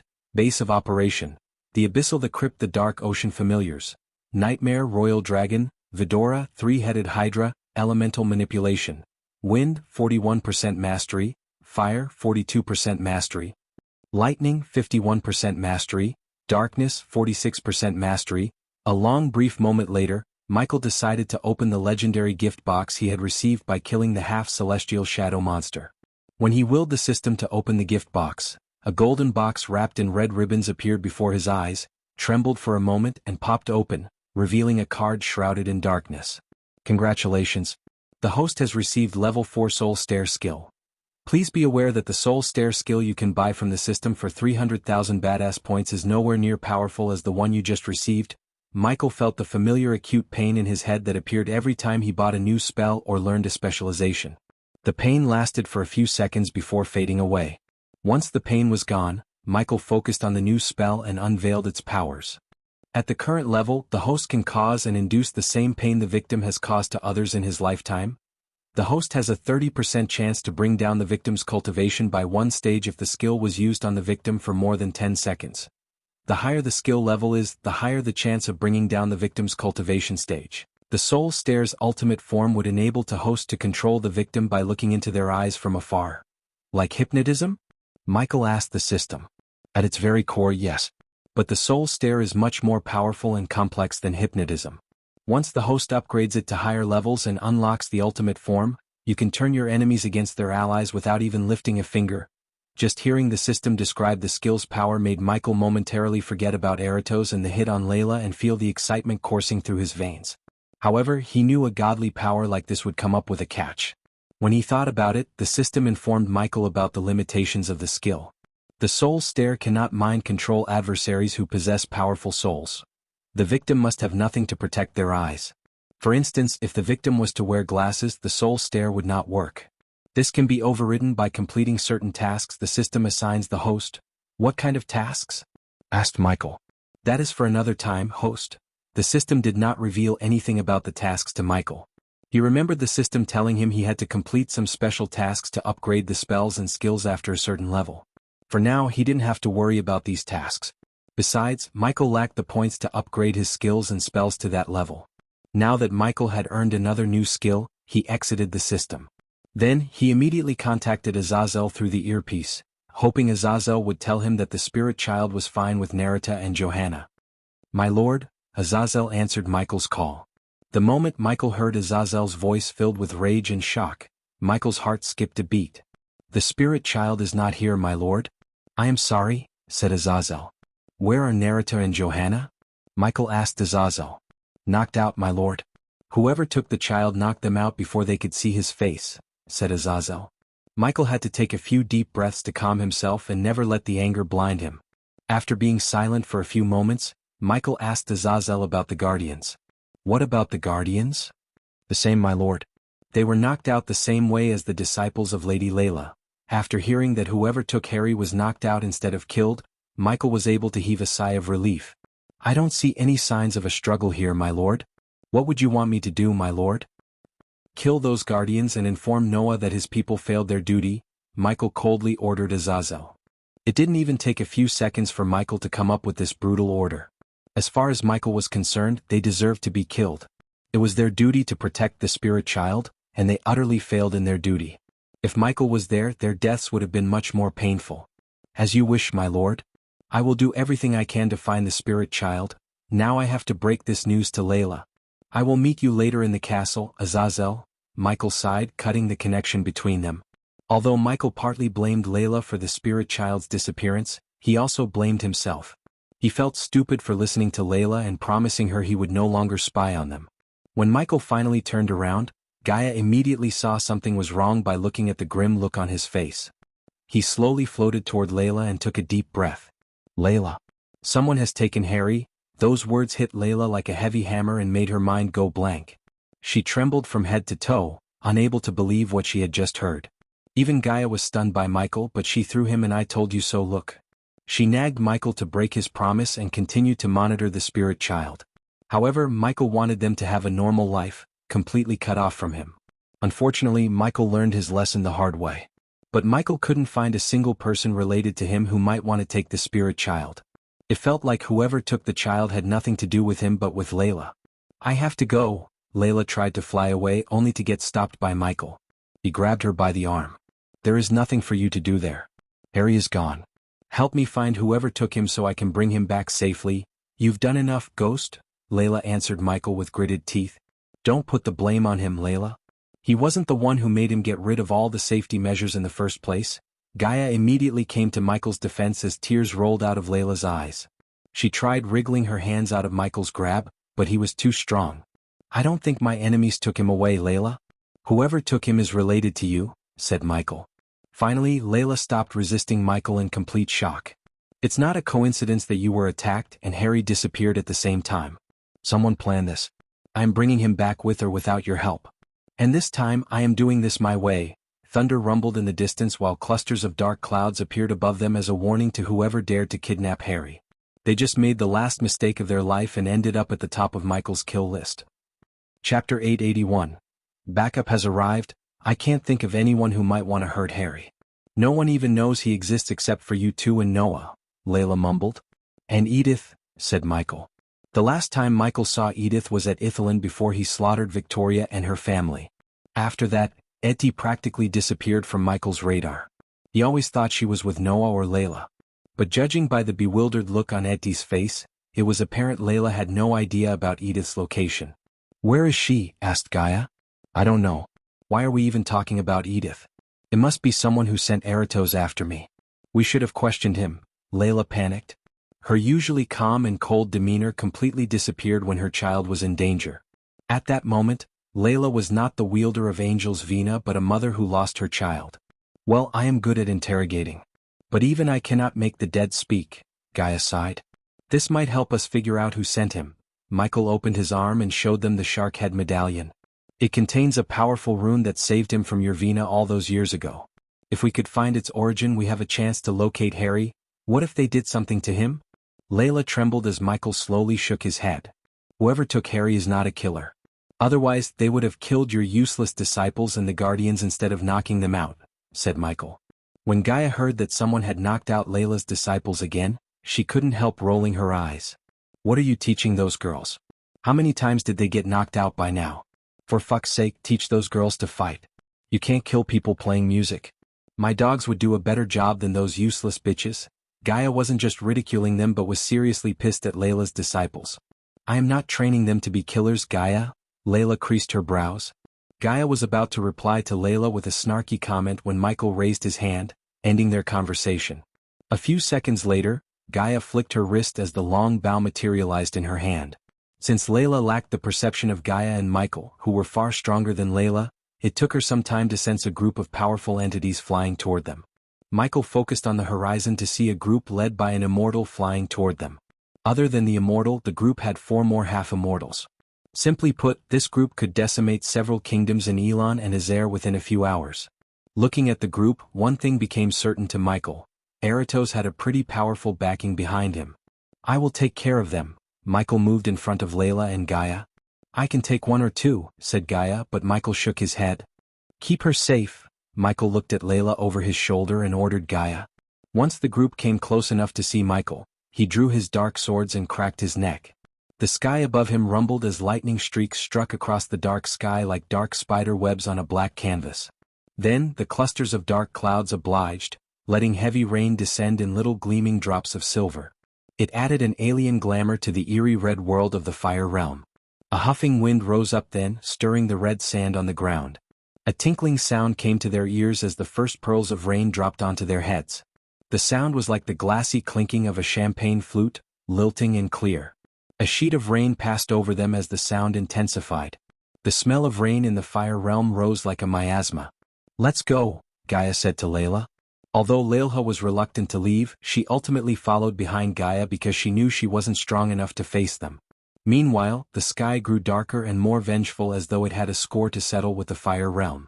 Steaming shrouds of cloud coil and writhe as the unearthly caterwauling sound filled the air.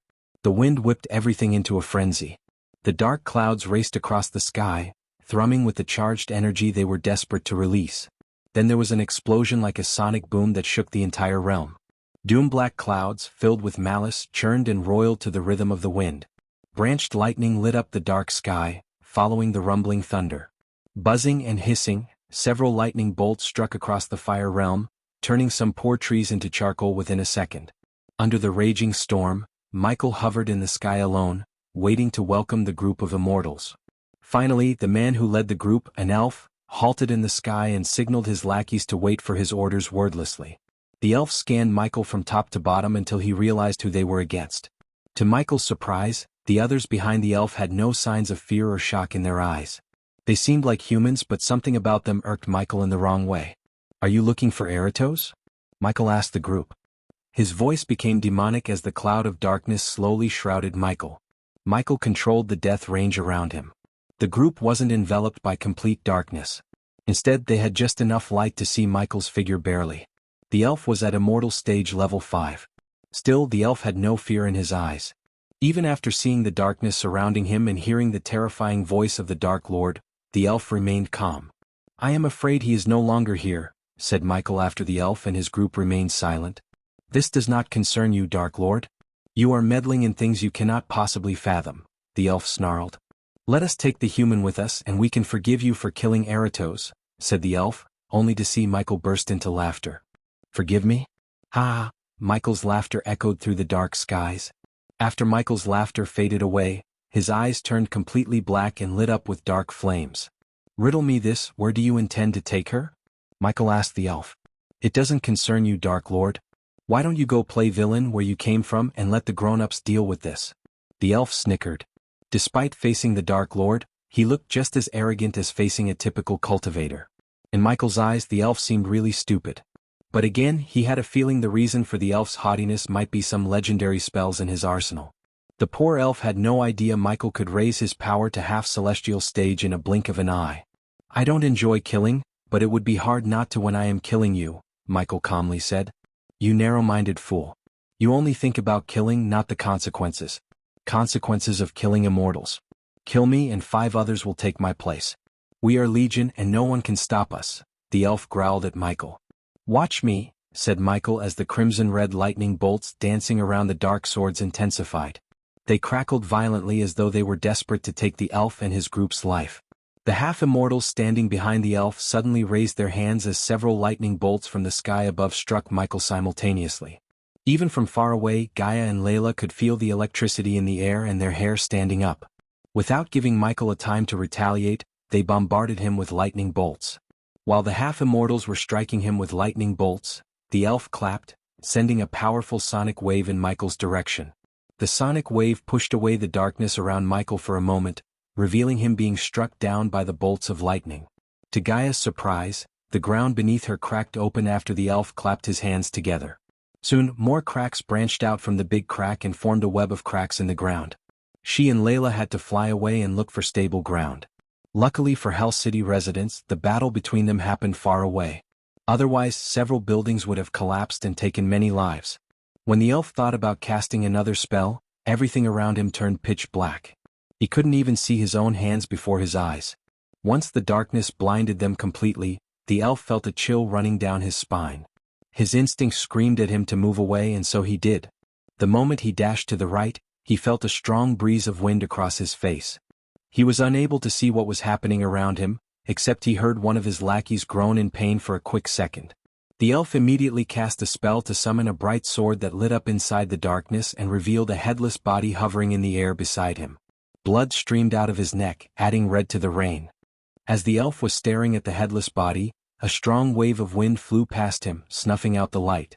"Hide as much as you want, coward," the elf started to growl. "I am going to show you the true meaning of power," said the elf.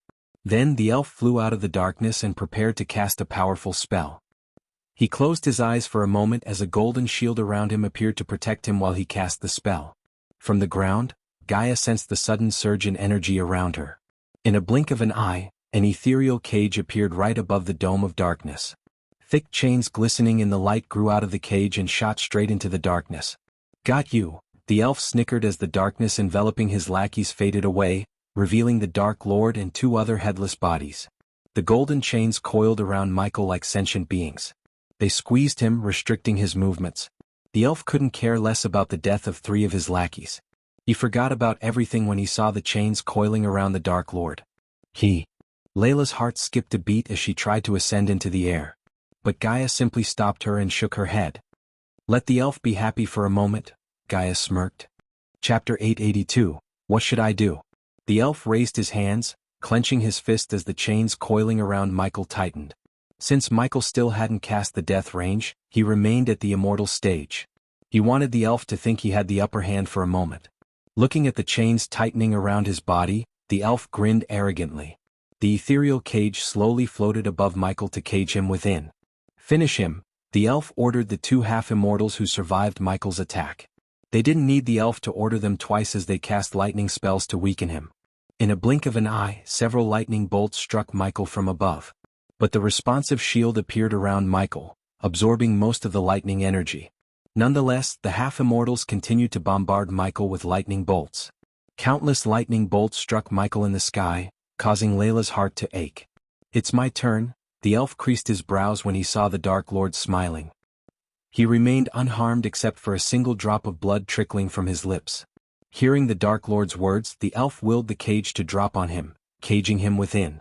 However, the moment the golden cage trembled, the Dark Lord grabbed the chains and started to twist them with his hands.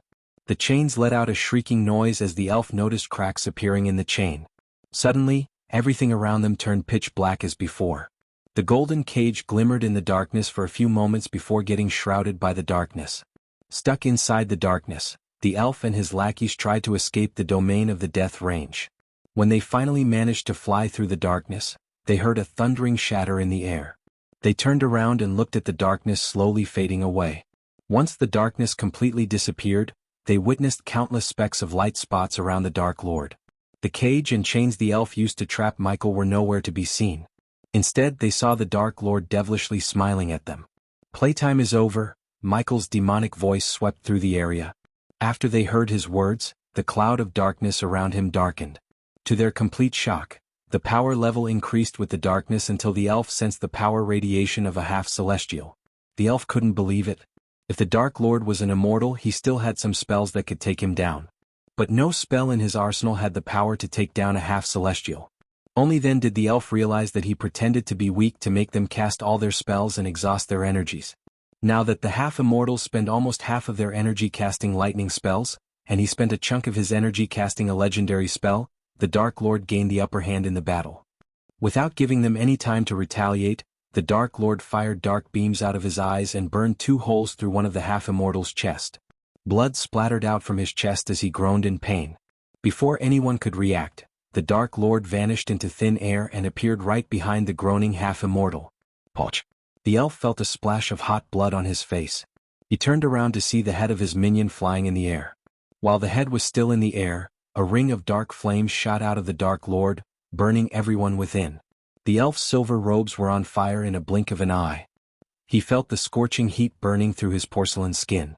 Fighting the pain, he managed to fly through the ring of fire and escape its range. However, the same couldn't be said for his lackeys. When he turned around, he only saw headless bodies burning to ashes before falling down from the sky. With all his lackeys dead, he was the last man standing against the Dark Lord. Despite facing an overwhelmingly powerful opponent, the elf managed to react in time and cast a spell. In a blink of an eye, crescent-shaped fire blades appeared out of nowhere and shot toward Michael. They flew in all directions to cut the enemy into pieces and burn the pieces to ashes. Facing the countless fire blades, Michael simply raised his hand, casting his own wind blades. The wind blades sniffed out the fire in the fire blades, voiding its effects. Some wind blades flew through the fire blades and hit the elf. The lucky bastard managed to cast a quick defense spell that formed a sparkling chakra in front of him and absorbed most of the wind blade's power. Suppose he hadn't cast the defense spell, the wind blades would have cut him in several places. Truth be told, Michael held back when casting the wind blades. His aim was not to kill the elf but to take him alive. The elf might have some answers about Harry's location. Even if the elf didn't know the exact location, if he could tell him where they intended to take Layla, he would be able to track down the one who ordered Harry's kidnapping. Boom. After surviving the wind blades, the elf clapped his hands together. This time he created several sonic waves to disorient Michael and attack him with another spell. The sonic waves overshadow the thunderclaps and split the ground beneath them. Fortunately, Layla and Gaia were standing on barren lands without any buildings or living beings. Countless cracks spread through the land like spider webs as they flew away from the ground before falling into the holes. In the air, Michael heard his ears ringing due to the sonic waves. In case his power level didn't reach the half-celestial stage, his eardrums would have exploded. He was certain of it. The sonic waves disturbed the cloud of darkness, revealing Michael's body to the elf. For a moment, Michael's power level dropped from half-celestial stage level 4 to level 3. When the elf sensed the drop in his power radiation, he dashed at the Dark Lord to take advantage of the situation. On the midway, a trident made of emerald stone materialized in the elf's hands. He clenched the trident tight and stabbed Michael. But when the trident was a few inches away from his chest, the Dark Lord's figure disappeared from his sight. The elf felt a chill as his instinct screamed at him to turn around. As he was about to turn around, he felt a sharp pain in his back. He looked down to see a sword sticking through his gut. Blood trickles down from the tip of the black sword. He tried to move, yet his body refused. "Jirj," the elf growled as he tried to push the sword back, only to feel a sharp sting in his neck. He slowly turned to the side and saw the Dark Lord injecting something into his neck. Layla witnessed the battle with awe and shock. This was the first time she had seen two immortals go head-to-head. And the effects of the battle were devastating to the land around them. When she looked around, the barren land had countless cracks, craters and bodies. If they battled above a city or a town, it would have turned into a ruin by the end of their battle. Once the injection of paralyzing poison was empty, Michael drew the needle out of the elf's neck. "What did you do?" The elf could barely move his lips and questioned the Dark Lord. Michael grabbed the elf by his neck, descended from the sky and landed beside Gaia and Layla. "It is not safe for you here," Michael told Layla. "I am not moving without any information about Harry," Layla shook her head. "And we will get it when we interrogate the elf." "We cannot do that here," Michael's voice turned grave. Layla clenched her fist, thinking about leaving the fire realm. Eventually she agreed to leave the place and follow Michael. After Layla nodded, Michael willed the system to teleport them all to the castle, where they had everything to break down the elf. Layla closed her eyes when she felt the space around her distort, and by the time she opened her eyes, she was standing in a brightly lit hall with a large round stone table in the center. Seeing Gaia walking away with the elf, Layla tried to follow her behind. "You don't want to see it. Trust me," Michael stopped Layla. "Give me 10 minutes with him and I will be back with a lead on your son," Gaia reassured Layla before leaving the hall. Layla seemed reluctant but ultimately decided not to follow her behind. After Gaia left the room, she was alone with Ghost in the room. As one would expect, Layla's eyes were filled with concern and fear for her son's life. Poor Layla felt so helpless and weak to do anything. Her inner emotions slowly turned into anger. Michael noticed her eyes blazing with fury as he sat on his throne. Unlike Layla, Michael remained calm and didn't direct his anger toward her because he knew there was nothing Layla could have done. "Why does this keep happening to him? He is only a little child," Layla stuttered. "He is going to be harm's way no matter how far we live from you. A son has to pay for his father's sins," Layla said, gritting her teeth. "So you are blaming me?" asked Michael. "We both know Harry will always end up in the middle of your war against the entire world. Tell me, what should I do?" Michael calmly asked Layla. "Should I drop everything and surrender myself to the Guardians? Or should I leave everything behind and live in the cold mountains? What should I do?" Michael slowly spoke these words. "I don't want to blame you. But it was you who prematurely absorbed the first energy. It was you who decided to give Harry a physical body. It was you who failed to kill Eratos. And who made me promise not to watch over Harry? Was you. In case you didn't know, I didn't wage war against any of them. They created the Dark Lord and vilified me so they could be heroes. Michael's cold words echoed through the hall. Layla was speechless as the entire hall grew darker and darker. Chapter 883. A clue about Harry's whereabouts. After bombarding Layla with questions, Michael just left the hall, leaving her alone. He simply didn't want to argue with a mother who was in pain of losing her child. He was on his way to the interrogation room when Azazel appeared before him. My lord, the items you asked the twins to acquire are here. Michael finally heard some good news as Azazel continued. I ordered the men to put everything in Alchemy Hall, my lord, said Azazel. As much as Michael liked to have separate halls for everything, the construction works had been halted due to a lack of funds until he received 200 million gold coins from King Porter Forbes as a price for lifting Chanel's curse. Luckily for Michael, the dwarves finished the Alchemy Hall. Thanks to the 200 million gold coins, Michael was able to buy everything he needed to get his new brew business up and running, as well as the construction materials needed for the Dark Castle. Once Michael paid the twins 50 million to buy everything he needed, he thought the rest could get the construction materials to continue the work for at least a month. However, the dwarves informed Gaia that the materials they bought could only last for a week. The Dark Castle had turned into a money pit, especially after Michael bought some blueprints from the system and ordered them to be built accordingly. Michael didn't even want to imagine how much the weapons, turrets, and special defense arrays from the system would cost him in gold coins. We shall go take a look. Michael changed his path and headed to Alchemy Hall, located next to Elidar's Hall, where they had the teleportation portal. The smell of fresh paint and luminescent orbs filled the air as Michael reached his newly built Alchemy Hall. Due to his recent activities, he had no time to stroll through the castle and enjoy the sight of his new home. Michael placed his hand on the black door as an emerald green chakra appeared between his hand and the door. The chakra glowed for a second before the door clicked open. As he entered the hall, a gigantic cauldron that occupied almost half the hall welcomed him. The towing cauldron stood at least 15 feet high and 20 feet wide or more. Surprisingly, Elidar was waiting for him in the hall. There you are. Elidar walked toward him with creased brows. I remember you told me you were going to grow everything you need in this hall. Explain it to me how you plan to knight Verdana with a giant burning cauldron beside it? Asked Elidar. Then do you remember that I told you this before my plan to start the new brew business? Michael asked Elidar while walking toward his cauldron. But you are right, I cannot grow a plant with ing properties in a high-temperature hall. No one below the soul refining stage would survive in the hall after we put a fire under the cauldron.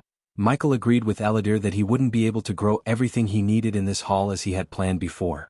Unfortunately, the circumstances forced Michael to change his plans. That's why I thought of something else, something I need your help with. Michael had been planning this for quite some time. To be exact, ever since he stepped into the abyssal in the dark forest. Until now, he didn't have any need to resort to his new plan. His words made Elidar curious. The elf loved challenges, and every task he received from the Dark Lord was nothing but a challenge. I want a pocket dimension connected to this alchemy hall, said Michael. The system required 2 million badass points to locate a hidden pocket dimension. According to the system, it could teleport the pocket dimension to the Dark Ocean. However, it required another 3 million badass points to anchor the dimension to the alchemy hall. That was where Elodie came into the picture. Since he was a 6-star rune master, Michael could order him to perform the task instead of spending 3 million badass points. I assume you have the location of a pocket dimension, asked Elidar. At first, the Dark Lord's requests and tasks surprised him. But at this point he grew accustomed to the Dark Lord and everything he did. Hence, when Michael asked Eldri to connect a pocket dimension to the hall, he wasn't surprised as he once would have been. I can bring the dimension here soon. Until then we cannot grow any plants in this hall. The brewing must be prioritized, said Michael. While Elidar was processing Michael's request, he studied the intriguing runes and etchings in the cauldron. Whoever forged the cauldron engraved it with various runes and chakras to withstand intense heat. He doubted the cauldron could survive the dark flame's heat, but it would certainly survive the lava in Mount Hades. Luckily, Michael didn't have to bring in the lava to heat the cauldron. Instead, typical flames from burning firewood were enough to refine his new brew. There is no time like presence. After Michael circled around the cauldron, he turned his gaze toward Azazel. Bring me all the firewood we have. I will start the brewing before I leave, said Michael. Forgive me for questioning you, my lord. But where do you plan to go? We still have no clue about the spirit child, said Azazel. I have a feeling we will have soon. Not even a minute had passed when Gaia entered the hall with blood all over her face. Blood trickled down all over the floor from her robes as she made her way toward Michael. "I have good news and bad news. Which one do you want first?" asked Gaia. "Start with the bad news," said Michael. The elf didn't know anything except he received a task to kill Eratos and bring Layla to an empty place in the Fire Realm. You know what it means? He and HEW minions were sent to clear out all the loose ends. "Whoever sent him wants to be in the shadows pretty bad," said Gaia. Deep down, Michael expected the elf to be clueless. He was all bark, not bite. "As for why he acted pretty tough, because he was from Nelthaner," said Gaia. "Figures. So how is he doing now?" "His heart gave up when I pulled his last tooth out," Gaia simply shrugged. Michael sighed, thinking about his lost experience points because the elf died within the void line. But he had bigger things to worry about than experience points. "Azazel, go have an eye on Layla." "As you wish, my lord." Azazel walked out of the room, leaving Michael with Gaia and Eladir. "What's the good news then?" asked Eladir. "I found where this comes from." Gaia opened her palms and showed the shark head medallion Michael took from Eratos. It was drenched in blood, but Eladir could vaguely see the tiny complex web of runes engraved on it. These runes were so small that they required the special eyesight of a rune master to see them. "When I saw this shark, I contacted Mutrad and asked him if he could recognize it, considering he came from the stinking sea, and he recognized it." Michael finished her words before she could brag about her instincts. "Yes." Gaia gently punched him in the shoulder for ruining her moment and nodded. "Now let me be clear, Mutrad didn't know exactly where Eratos got this medallion. But he was certain the medallion belonged to the sea folks. He outright admitted it came from his world." Michael tilted his head as Gaia rolled her eyes. "I may have threatened to burn down everyone he loves and give him a one-way ticket to hell," Gaia admitted of threatening Mutrad. Mutrad would have never admitted that the shark medallion hailed from his world. He was one of the few who witnessed the horror that transpired during the last days of the Ithilin War. No one could blame Mutrad for fearing and trying to stop the Dark Lord from doing the same to his world. Mutrad had quit trying to take down the Dark Lord a long time ago. Now all he wanted was to keep his sea realm safe from the Dark Lord. That was the only reason he agreed to be the Dark Lord's spy in the first place. The Mutrad before Ithilin would certainly die of shame of the current Mutrad. "Let me go talk to them." Suddenly Gaia and Michael heard the skirmish outside the door. "My lady, you cannot dash," he heard Azazel's voice followed by Layla. "Ghost, let her in," Michael said to Azazel as the door clicked open, revealing Layla and Azazel. "My lord, she is not listening to me," Azazel complained. Ignoring the demon butler, Layla rushed toward them. "What did he tell you?" Layla asked Gaia, completely overlooking the giant cauldron, the blood-drenched robes of Gaia, and the half-elf standing next to them. "We know where they might have taken Harry." Instead of Gaia, Michael answered Layla. "Where?" Layla almost shouted. "The realm of sea folks," Michael said. His eyes glistened with cold, killing intent. "What?" Layla was shocked. No matter how hard she thought, she couldn't find a single person who might have taken Harry to the sea folks. "I have on good authority that the shark medallion Eratos wore was forged in the sea realm," Michael said while Layla was speechless. "It can't be. Why would anyone want to take Harry to them? Who would take him there? The sea realm is not a place anyone can get in and out as they please. You need someone high in the sea folk world to bring an outside into their world." "Yes, we know," said Gaia. "Eratos was outside and he somehow had what belonged to them," said Michael. "Plus, whoever sent Eratos after you ordered the elf to take out Eratos and bring you to a secluded area," said Gaia. "I know this doesn't make any sense to you. But this is the only lead we have. If someone has ever touched a single hair on his head, I will wipe them off the face of this world."